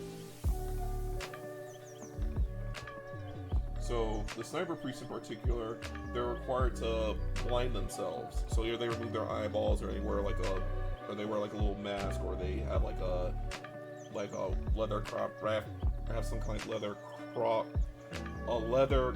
cloth wrapped around their eyes so that they can be blind, and they leave their entire aim up to God. So basically, your sniper priests are the Jesus take the wheel kind of guys. But you also have trench pilgrims that they're able to do the actual miracles and stuff like that. So they're kind of like your trench pilgrims are basically like your Adeptus Sororitas, or the Baladons, where they fight through with faith and willpower by themselves. And then you also have the regular humans in there as well that usually go on to form the new Principality of Antioch, which I will admit I actually painted the colors in the Red Brigade colors. Despite the fact that they said when you're doing unit composition, you can only have a combination of either one sniper priest and one trench cleric, or you can take two sniper priests instead. But you're only limited to that one because the way the Red Brigade works is they're basically like the Death Creek. They're basically like the Death Creek troopers, where they act as the main kamikaze squad, so they expect to die in battle, and the church doesn't like that. Because again, they view, how do I word this properly? They view you game overing yourself as a sin, just like in the real world.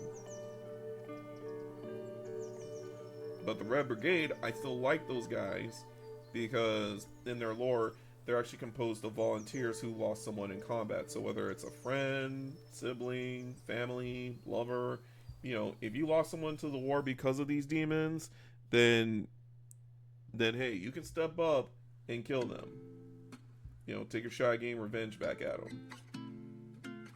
But the coolest part is For the regular infantry units, they wear bright red helmets because the guy who founded the Red Brigade Army, he went out to combat with his brother. And after his brother got slain, he fought through the whole horde to get to his brother's armor, took his bloodied helmet, put on his head, and then he went Doomslayer on the rest of the demon horde that was over there.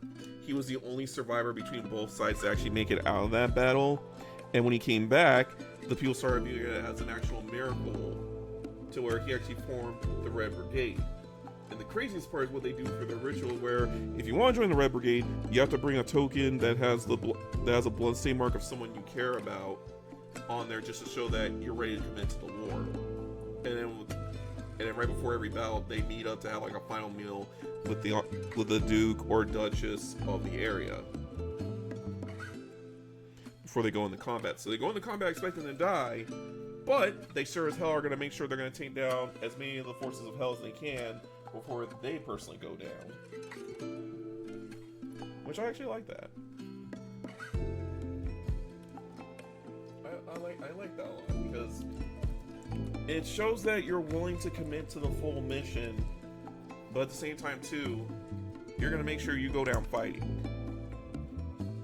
And never quit, and never give up, until they personally skewer you.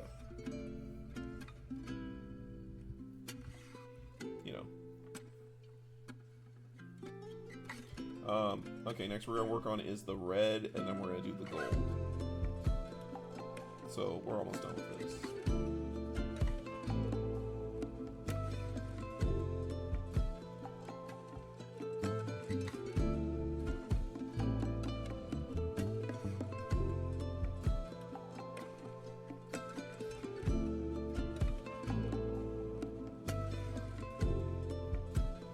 Yeah, Trans Crusade is basically like, it takes Holy War to an actual extreme.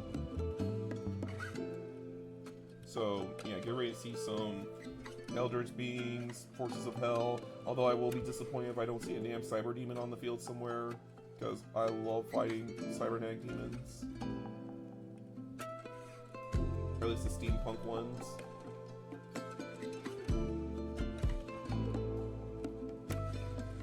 I'm not saying that because my favorite enemy from Doom is the Cyber Demon.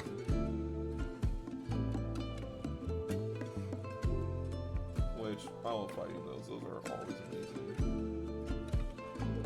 Because you gotta think about it. They captured a live demon and decided to soup him up with all kinds of technology just to kill you. And I think it's actually pretty badass.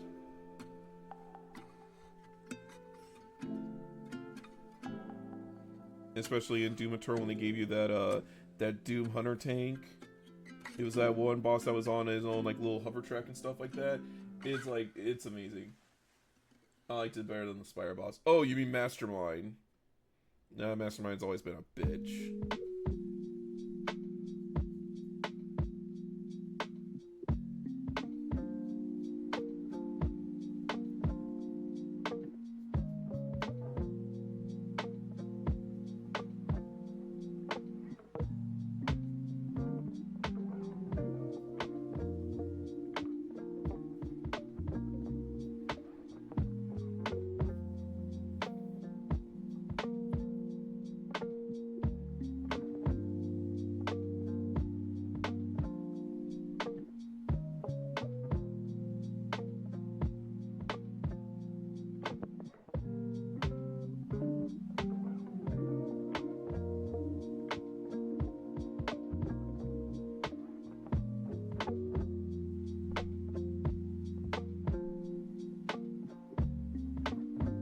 I will admit though, I don't know, maybe it's just because I have to get good eventually, but I don't like fighting the Doom Hunters too much.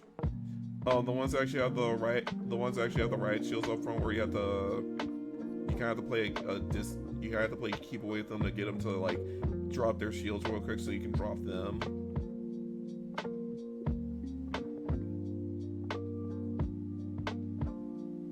Doesn't prize runner fuck them up. No, I'm talking Eternal, because yeah, like the plasma shield fucks them up, but I'm talking like the actual Doom Hunters, the one that comes with like the laser battle axe and stuff like that. And if you get too close, they'll actually pull out a double barrel and try to one tap you, which it can one tap you on higher difficulties.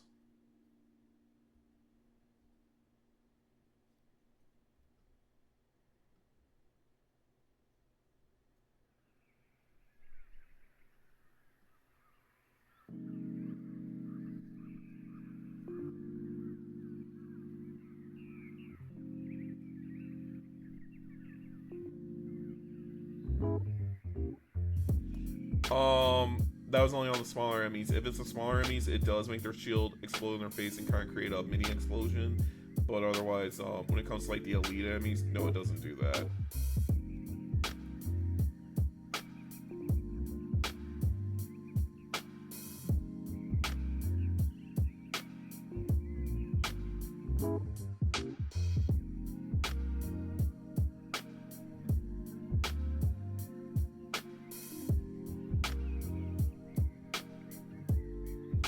Also, as far as how I feel about Doom, the Dark Ages with the shield, because some people are pissed because they're like, well, we want to be go, go, go. We don't want to do this whole slow gameplay thing with the shield. It's like, no, I actually like the shield because at least it gives you a bit more of a defensive option. But would I like for it to go a bit faster? Yes. But otherwise, I think it's a good balance because they want to give players the ability to kind of be more defensive oriented. But, I mean, it depends. Are you more super aggressive with them or are you more about defense?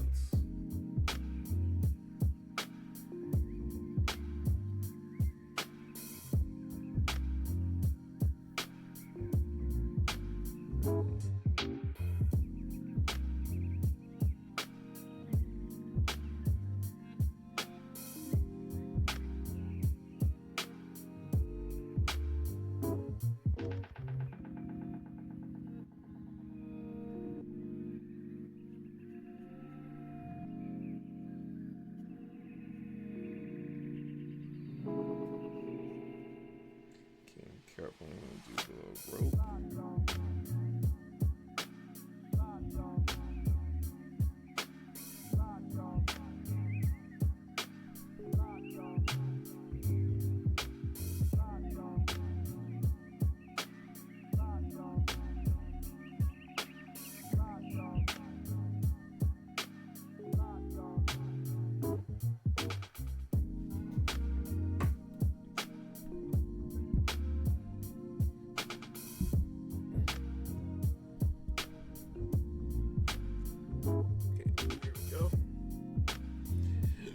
Adjust myself a bit.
Though the ones that do explode though, I don't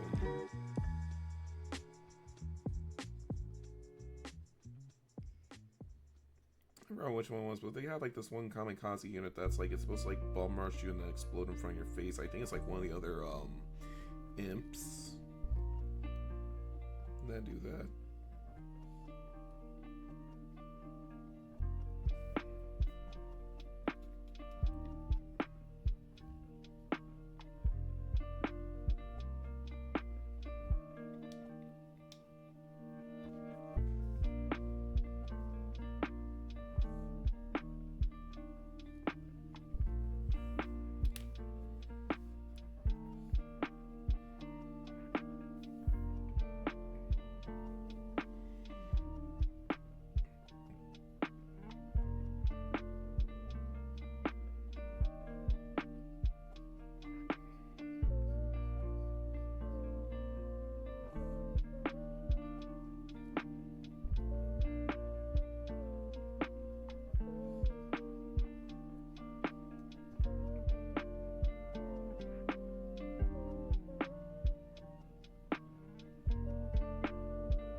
JD for reminding me, I need to look into the exposure room for my vehicles because I forgot that when my vehicles wound rolls go to 0, I have to roll to make sure that they explode, and then I have to see if I can actually survive it or not.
Oh, actually, I forgot to do his legs.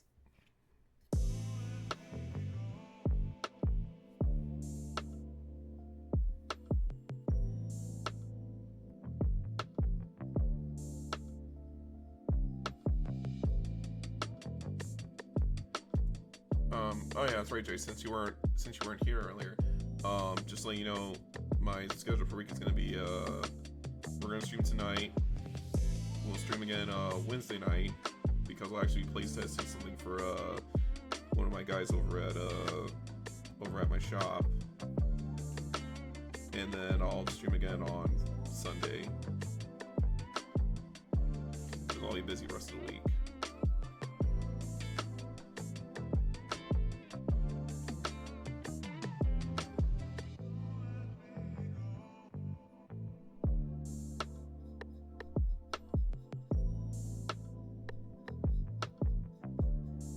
Also, I figure out how to turn my stats thing purple on Discord so people can actually see what I actually stream. In case you want to see and join in and see what am I about.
by the way, in case you didn't know,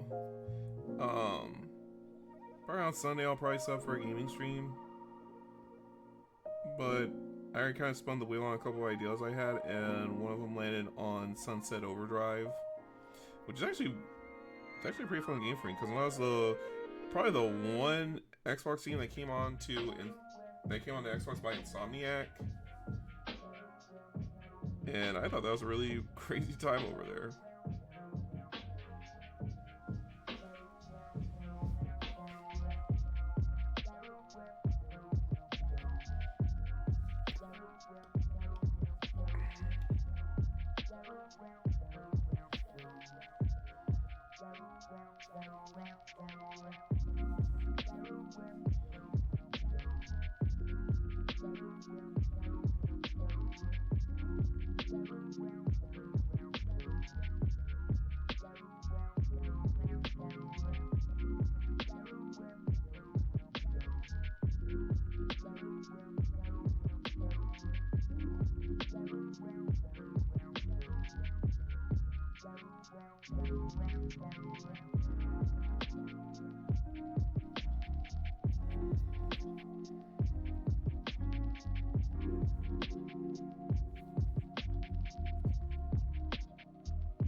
Okay, because chest will get cleaned up by the gold paint later.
Oh, by the way, Jay, I did see Crunchyroll is going to do Iron Walk Jan,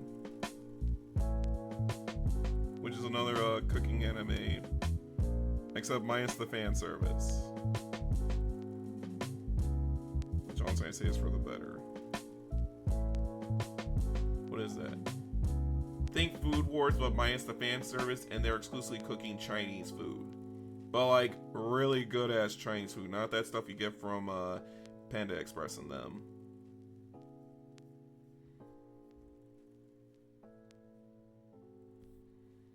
It's actually really good. I like the manga, and also half the food you can actually cook at home yourself.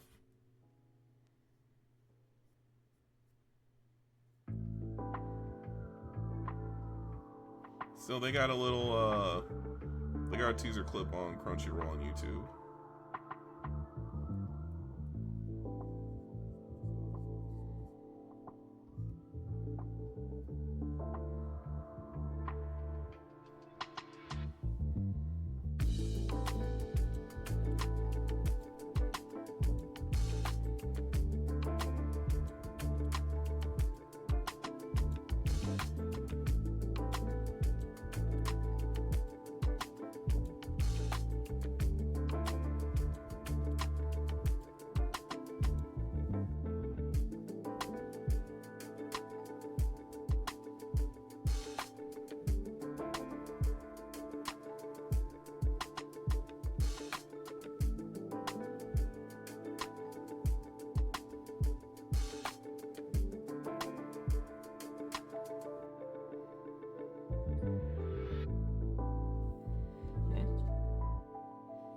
Oh, I guess there's two I missed with steel without the steel on the back.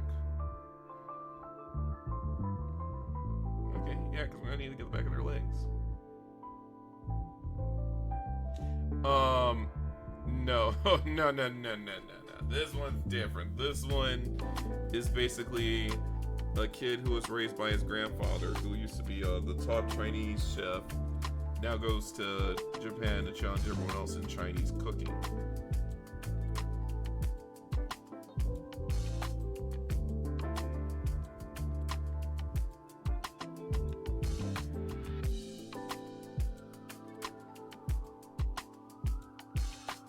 Although I do know that anime you're talking about, that is actually very wholesome.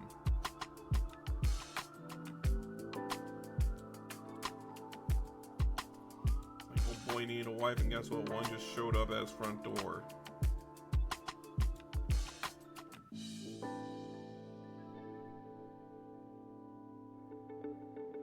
Though there was this one that I saw a clip of where it's like this single mom was going over to like a parent-teacher conference.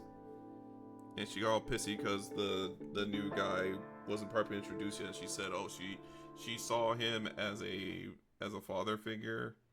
And old boy decided, because part of why was he was actually a superhero from a TV show, and guy decides to come in full cosplay regalia of said hero, just to kind of make up for appearances of it. I'm just like, man, that is honestly so sweet of him. That's a good lad right there.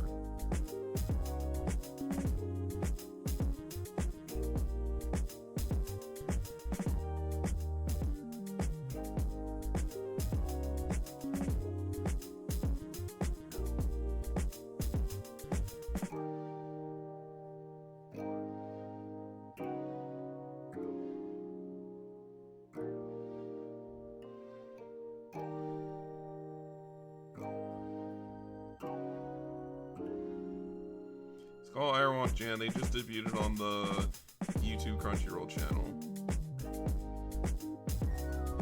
Also, it's a very old manga from back in the day.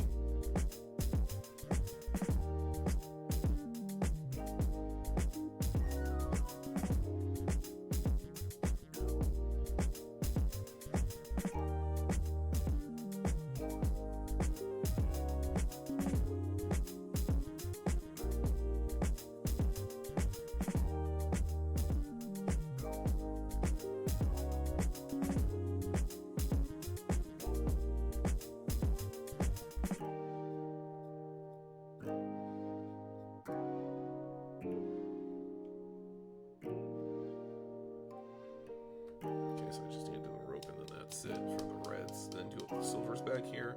Then I can do gold, and then I do the fire trick for him back there. And then we are... Then I can mark this one as done and clean up on the side.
Touch a little black on this later, but we'll mess with that at a later time. Okay, now.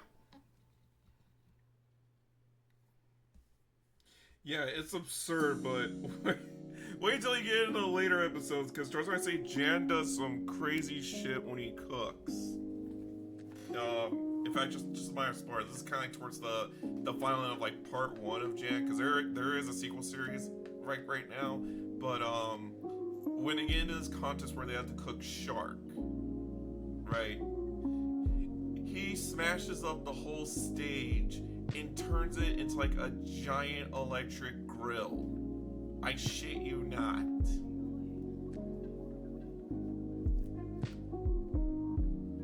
Yes, R.I.P. Shark Kun.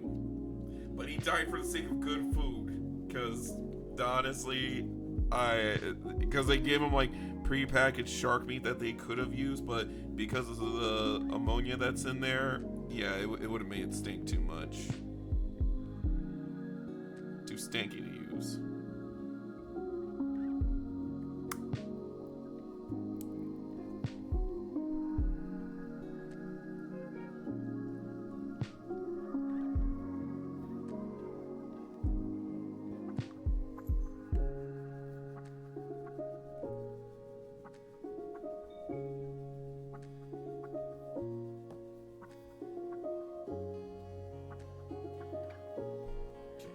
Start working on cool details here. Damn it, I forgot to paint the rail on this one. Okay, we'll come back to him later. He does what? Yeah, he built a giant electric grill out of shit he done smashed up around the arena. Like, you just gotta see it.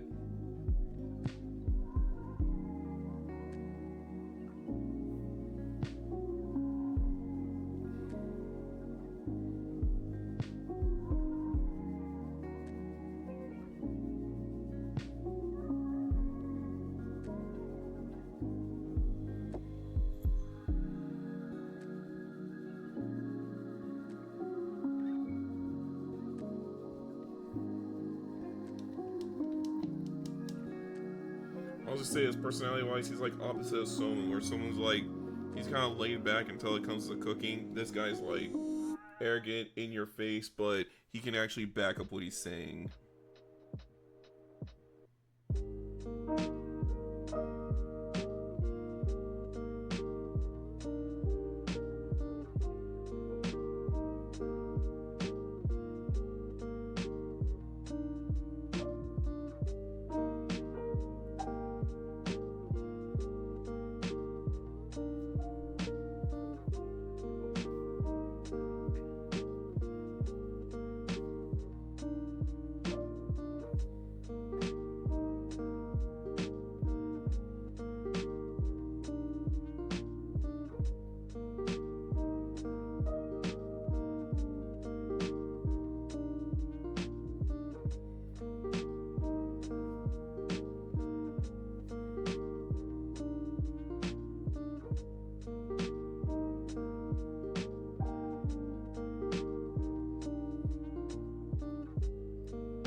So like Gilgamesh? Yeah, man, speaking, yeah.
Okay, so we got that going.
mix in some hopefully metallic green. Easy to go up the Chevron leaf a bit.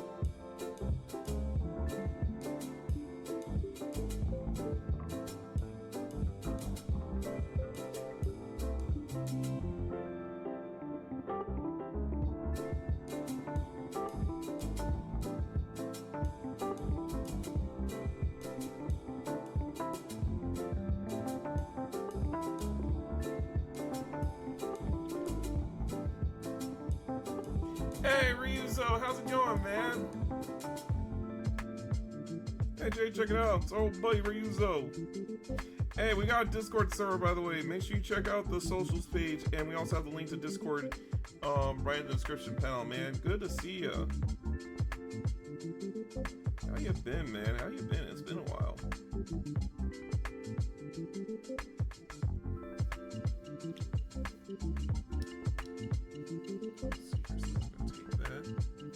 Actually, no, let me get the small brush out because I need a smaller brush. Take the smaller brush. I'm just going to give him a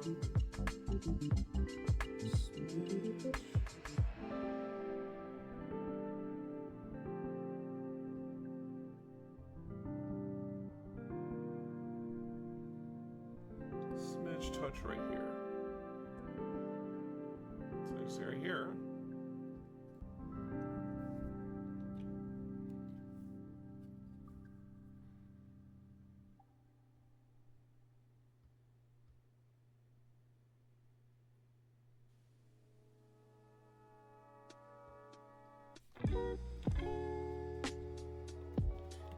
But yeah, we've been talking about some future anime, old anime, the fact that freaking United States lost to Belgium in a 1-4 blowout.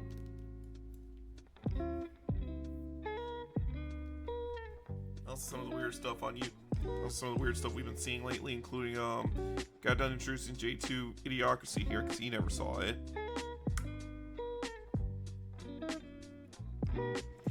Saw some old commercials today too. So we saw the old commercials for Old Spice, the M&M Brisk commercial, and the World of Warcraft commercials. Those were classics.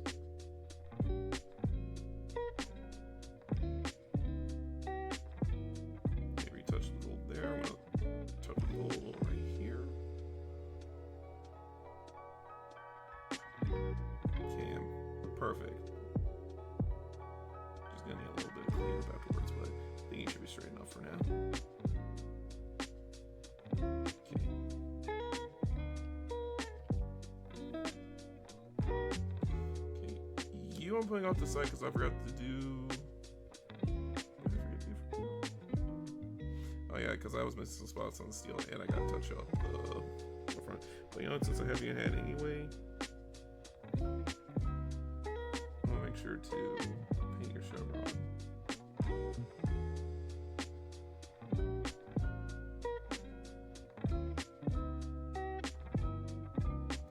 So we're gonna paint up all this right here.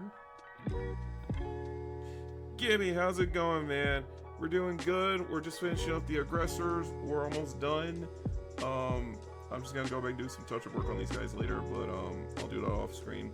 But yeah, we're doing good, man. We're just reviewing a lot of old anime, the World Soccer game. The fact I got pissed off that GW just revealed another blueberry to the roster. I mean, have you seen this crap? Have you seen this crap at all today? The fact that they want to go ahead and hand out another damn Space Marine.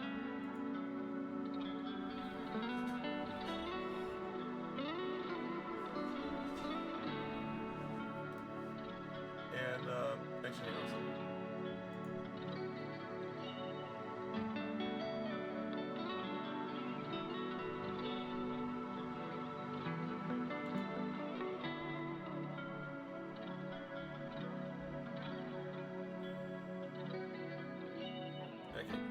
Anyway, sorry about that. I had to review something someone sent me because they were like, "Oh yeah, did you see the new? Oh yeah, did you see what happened in the new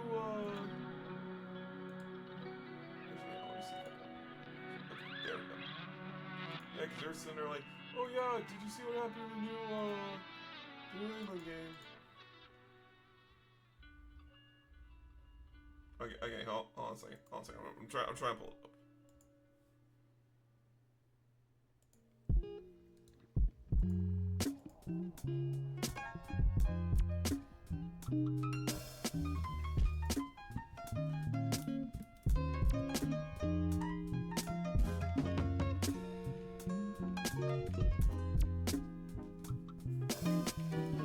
Okay, plus it's my server too, so anyway. Alright. I want y'all to see this bullshit right here. Okay? Look at this. They gave us another damn Blueberry Space Marine.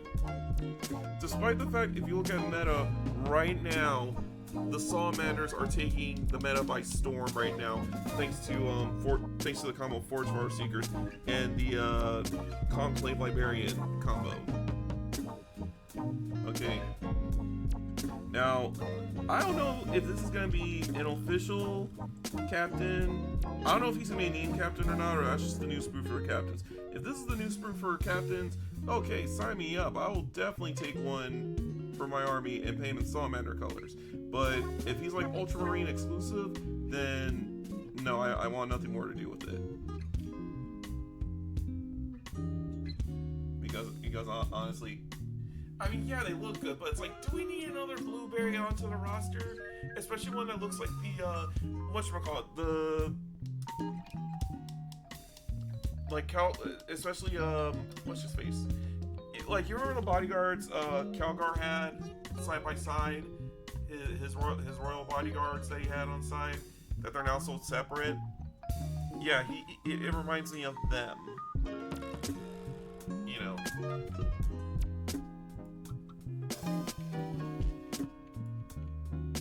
Like, it just simply reminds me of them. Also, Rizzo, welcome to Discord. Make sure you grab your rolls and whatnot's on there. Mind you, it's still pretty new, so I'm still trying to figure out some stuff, but Discord bot should be in full working order now. But still, my main point is we don't need another Blueberry squad unless it's for everybody. You know, like, when are you gonna add in the Pyroclasters from freaking 30k on to 40k? I would love to see those on the table. Or give me Eradicators with Pyroblasters, the heavy Pyroblasters, like what you get in Space Marine 2. God, I would love to get one of those. Also, a buddy of mine showed me the new look for the new Salamanders for the Heavy Champion pack, which I'm not gonna lie to y'all, I looked at that and I was like, oh my god, where the hell have these guys been this whole game? You know, like they leaked the design for it. Like, take a look. Like take a look at it. They just leaked it.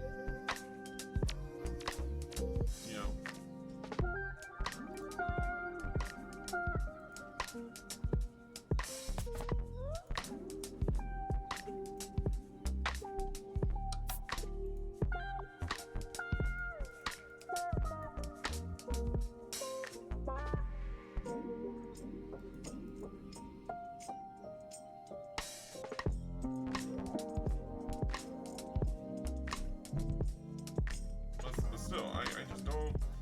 I just don't understand why you gotta make everything for Space Marines.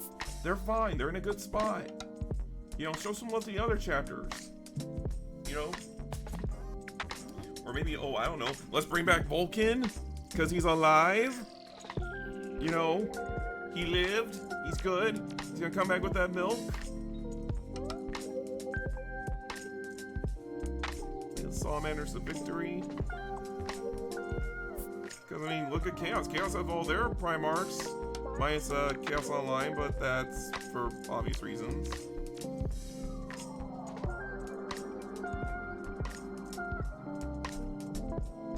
You know, it's like everybody got their Primarchs back. Ultramarines are the only ones that have their Primarchs back so far. I know a couple of them got after Horus Heresy was over, a couple of them either got killed or got lost in the warp somewhere. But Vulcan's one that he got lost in the warp, but it is hinted that he may be returning soon.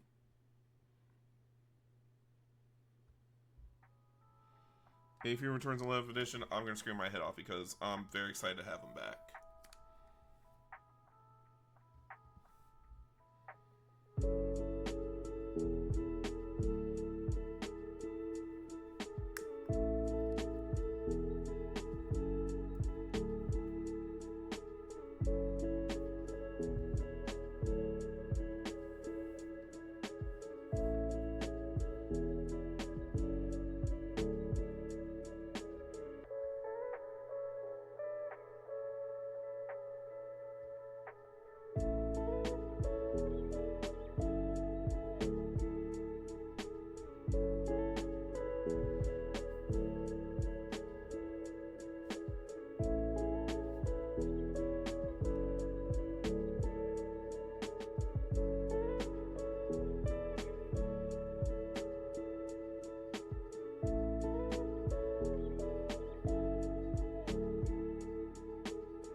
Wings, did you see the trailer for Code Rapid? That's that game. No, I did not see the trailer for Code Rapid.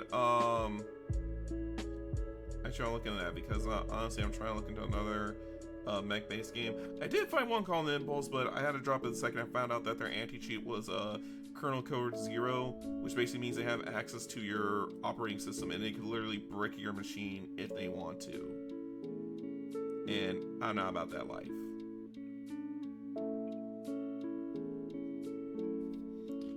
Actually, let's see if I can find it.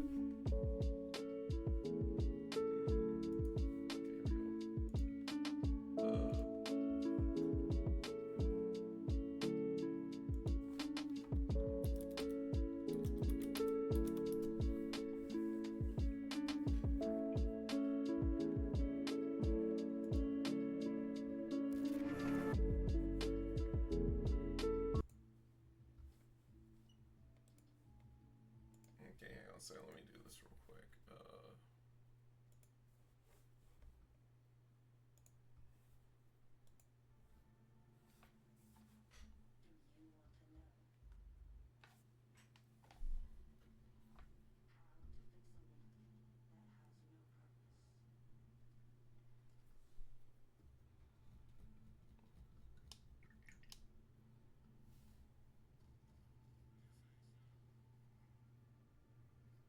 Oh, damn.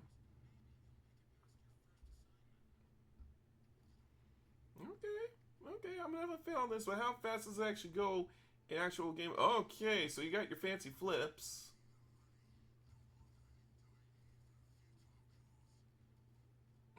Okay, throw a multiplayer. I say this would definitely get chaotic real quick.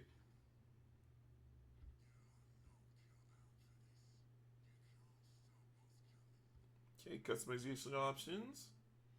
Okay, I like.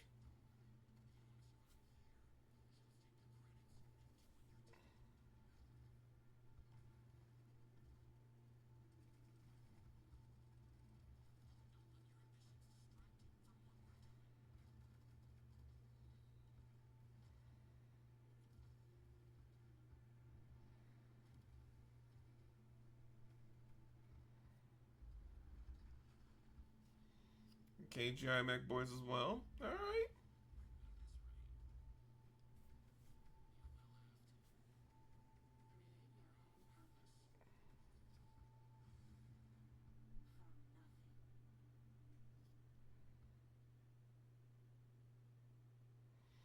Okay. I'm definitely gonna put that on my wish list after stream.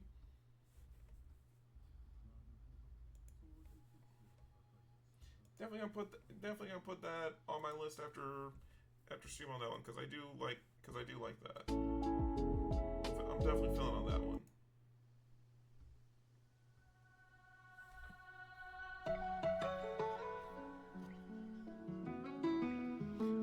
which, there's an old game I've been looking at recently called,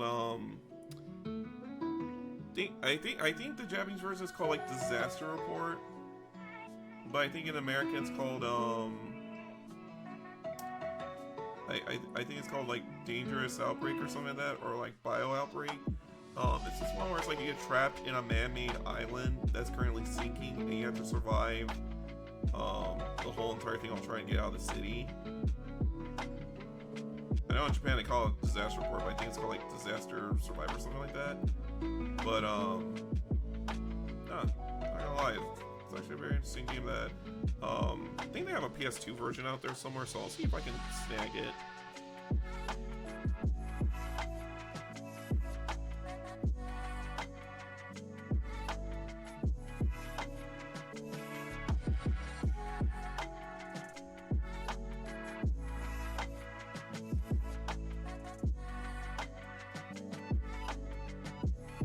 Also, I really want to try my hand at, let me see if I can find me a box of Horseheresy, Space Marines and just paint as Salamanders, just to kind of test it out a bit. Because I've been itching to test myself on it.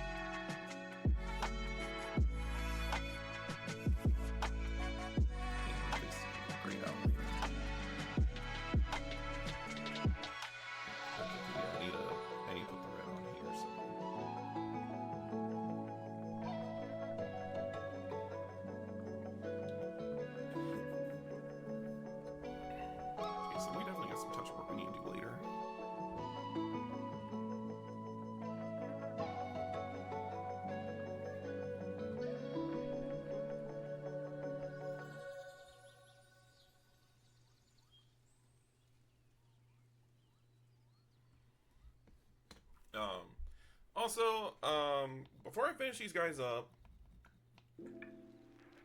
because again, I'm only doing the gold, and then, I want to do the flame on them, and then that's it. I do want to pull up one thing real quick.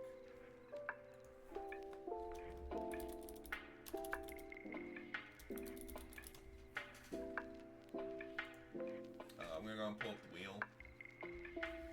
Okay, so...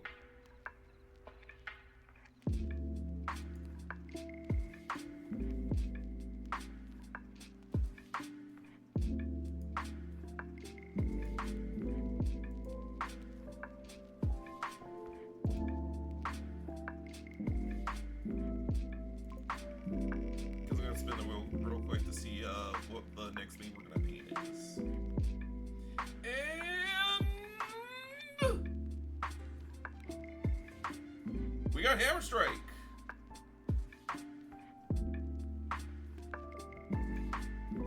Alright, sorry Evil Mana fans. We got close. We got close. She will be done one day. She will be done one day. So just to show up real quick. This is the Hammer Strike right here. So we're going to be breaking out the Vallejo Trumaton paint for this full job. But going back to display capture real quick. Gotta remove Hammer Strike just to show. Alright. So we got Hammer Strike out of the way, but as you can see, we're getting closer to almost being done with the list. Outside of Evil Mana, we got 1, 2, 3, 4, 5, 6, 7. We have 7 items left. We have 7 items left to paint. Technically 8, if you count my Hammer Strike. But we do have 7 items, and that's minus Evil Mana. But let me go and pull this up real quick. Alright. So as you can see right here, we have all these different games out here that we're kind of looking at of doing. I'll see, just to be fair, because I'll probably make Sunday the next gaming stream I do. So it's either going to be Sunday or Wednesday. It's going to be one of those two. That's going to be the gaming stream. But we're going to see which one is going to win it. And it's a mix between modern gaming and old school. So we'll see what's going to happen.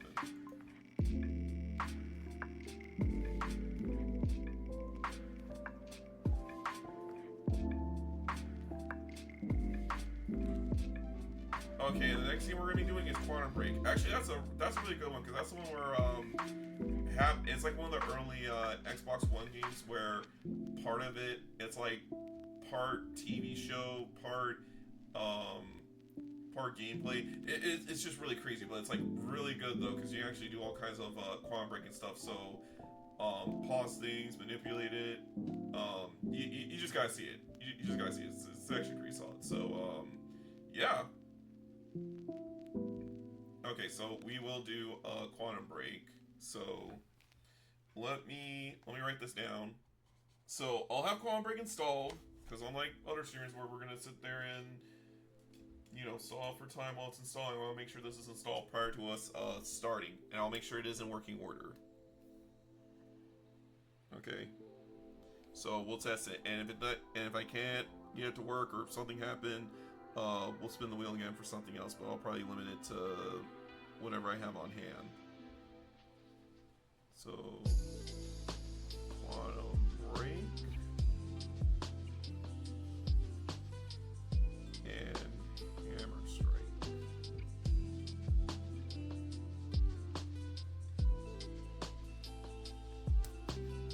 Okay.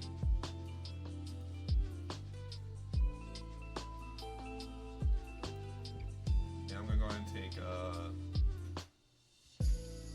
quantum break off that list because that's gonna be the next thing we're gonna be doing.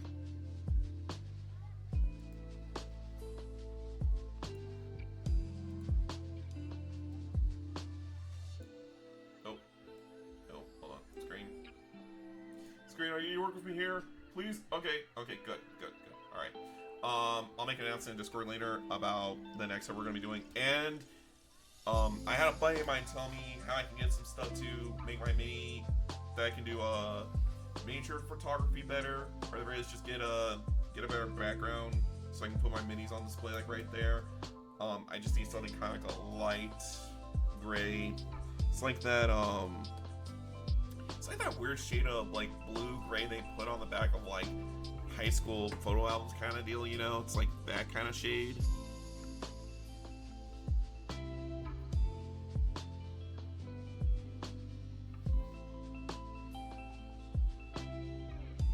Audrey, it's okay. It's okay. We left it up to God, and God said no evil Mata yet.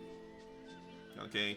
Besides, I'm going to have to spin the wheel anyway, because I have to pick a date for evil Mata. So, even if we did get evil Mata, I would have to pick a Saturday, and I wouldn't be able to mess with her till probably next month, because I have a lot of, because my social is about to get booked after this week. But yeah, let me tell you something though. Everything's gonna be done. Because like I said, Emperor's Throne, I'm not gonna build those until because we already have the paint scheme figured out. Okay, we know the secrets of the paint scheme, we know what we want to do. Excuse me, but I'm just not gonna start building them until I secure the second army box. Because once I get the second army box, and because hindsight's 2020 here, I'll probably order those bases that have the pre-cut holes for the magnets, so this way it'll speed up the process when I'm magnetizing them.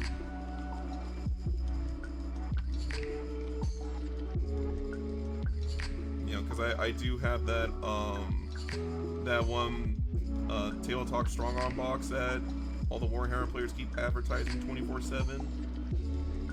I do have that.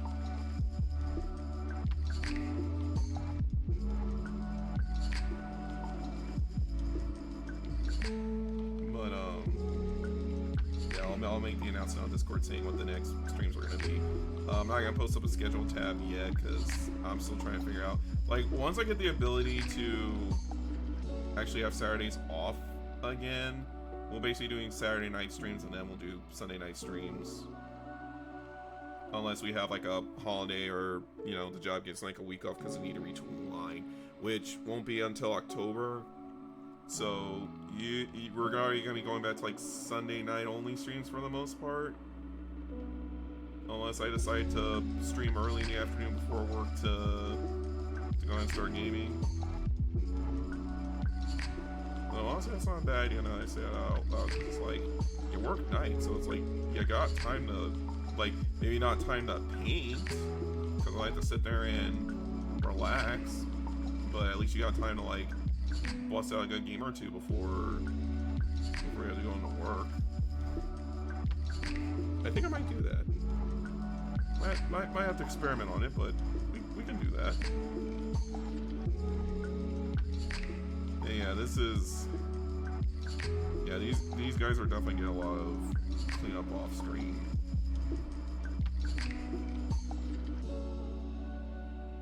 There's a lot of work I'm gonna need to do these guys later.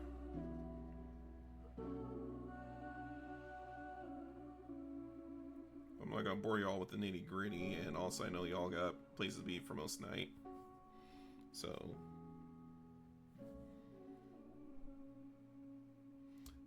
ooh, since it's getting close to 11, because I know you guys are gonna go to work here pretty soon, so let me do up the flames for the one, just so y'all can see how the fire trickle look, and then I'll do the last guy off stream, because I don't want to hold you guys up anymore.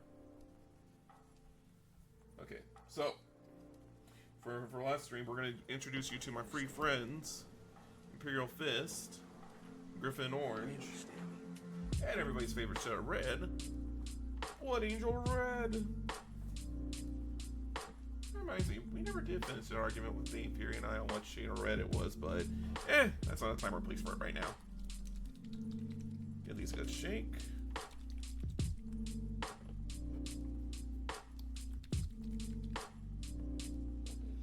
Okay, so we're gonna go right here. Dip in water, wipe up on the side. I got a good spot on my paper towel over here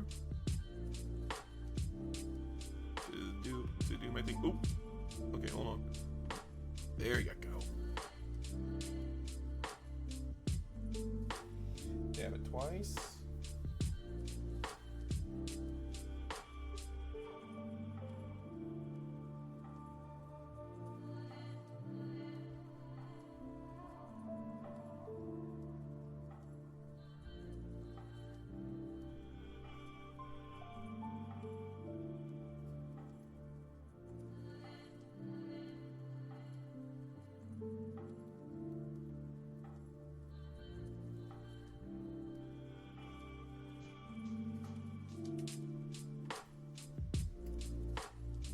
Also, in case you're trying to paint Imperial Fist, yeah, this would be the easier method, because if you do base coating yellow, I would suggest you use Doran yellow because it's a lot darker and allows it to kind of pitch in a lot better.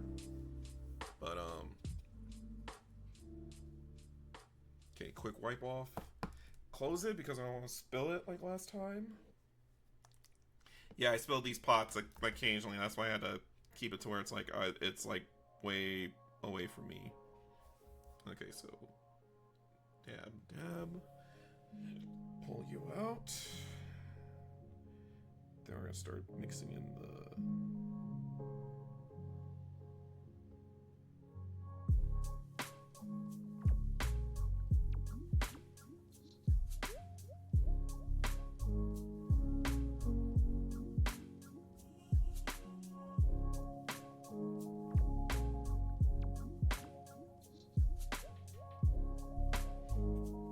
trick too is you gotta do it real quick too, because you gotta do it while the paint's still wet before it dries. And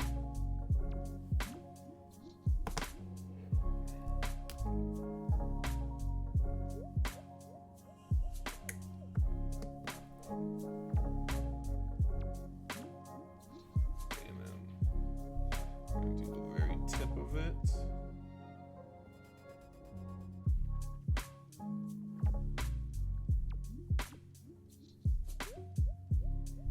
Do some edges right here.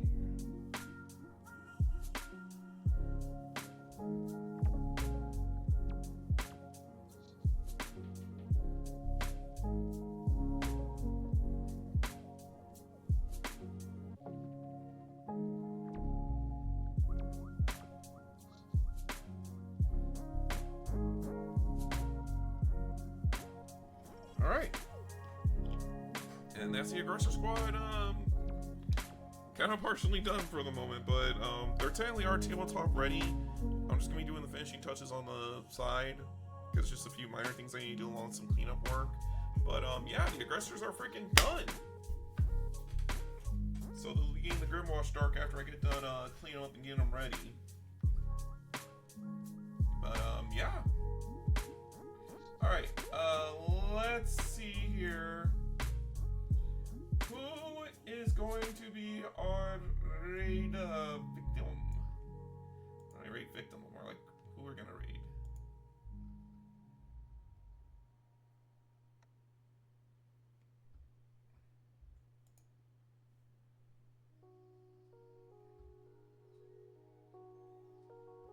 Okay, alright, we're gonna go in and we're gonna raid one of my other art friends, which is gonna be Mama Blue, because she's currently live right now, unless hang on. Let me see.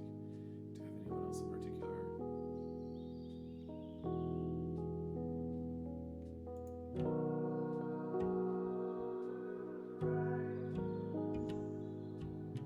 Okay, no, okay, yeah, we're gonna get Mama Blue. Okay.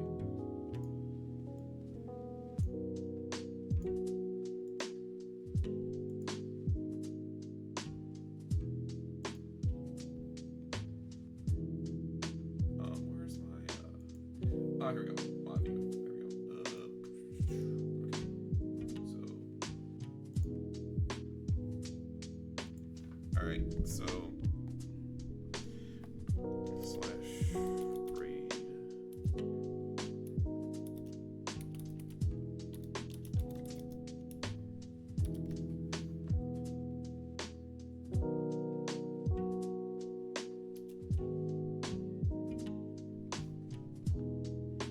Okay, so that's how I can't rate her at this time.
Okay, Red Fury's on there. Okay, so I see you.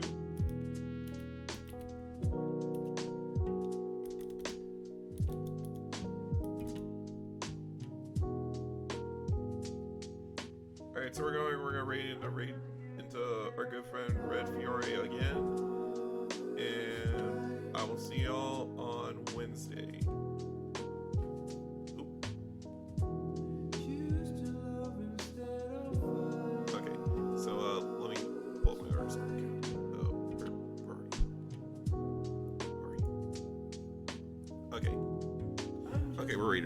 Alright, so the Aggressors are done. I'm going to finish painting them off stream, and we are going to call it. And next thing we're going to work on is the Hammer Strike, which is this guy right here. And we're also going to be, and gaming wise, we're going to be doing a Quantum Break. I want to see how far I can get without a good pair of headphones, or at the very least, I can see about Bluetooth pairing mine. Though I'm probably going to do a few tests of it prior, just to make sure it's straight, and we should be good to go. So, yep, that's going to be our next project right here. So, I will see you guys later.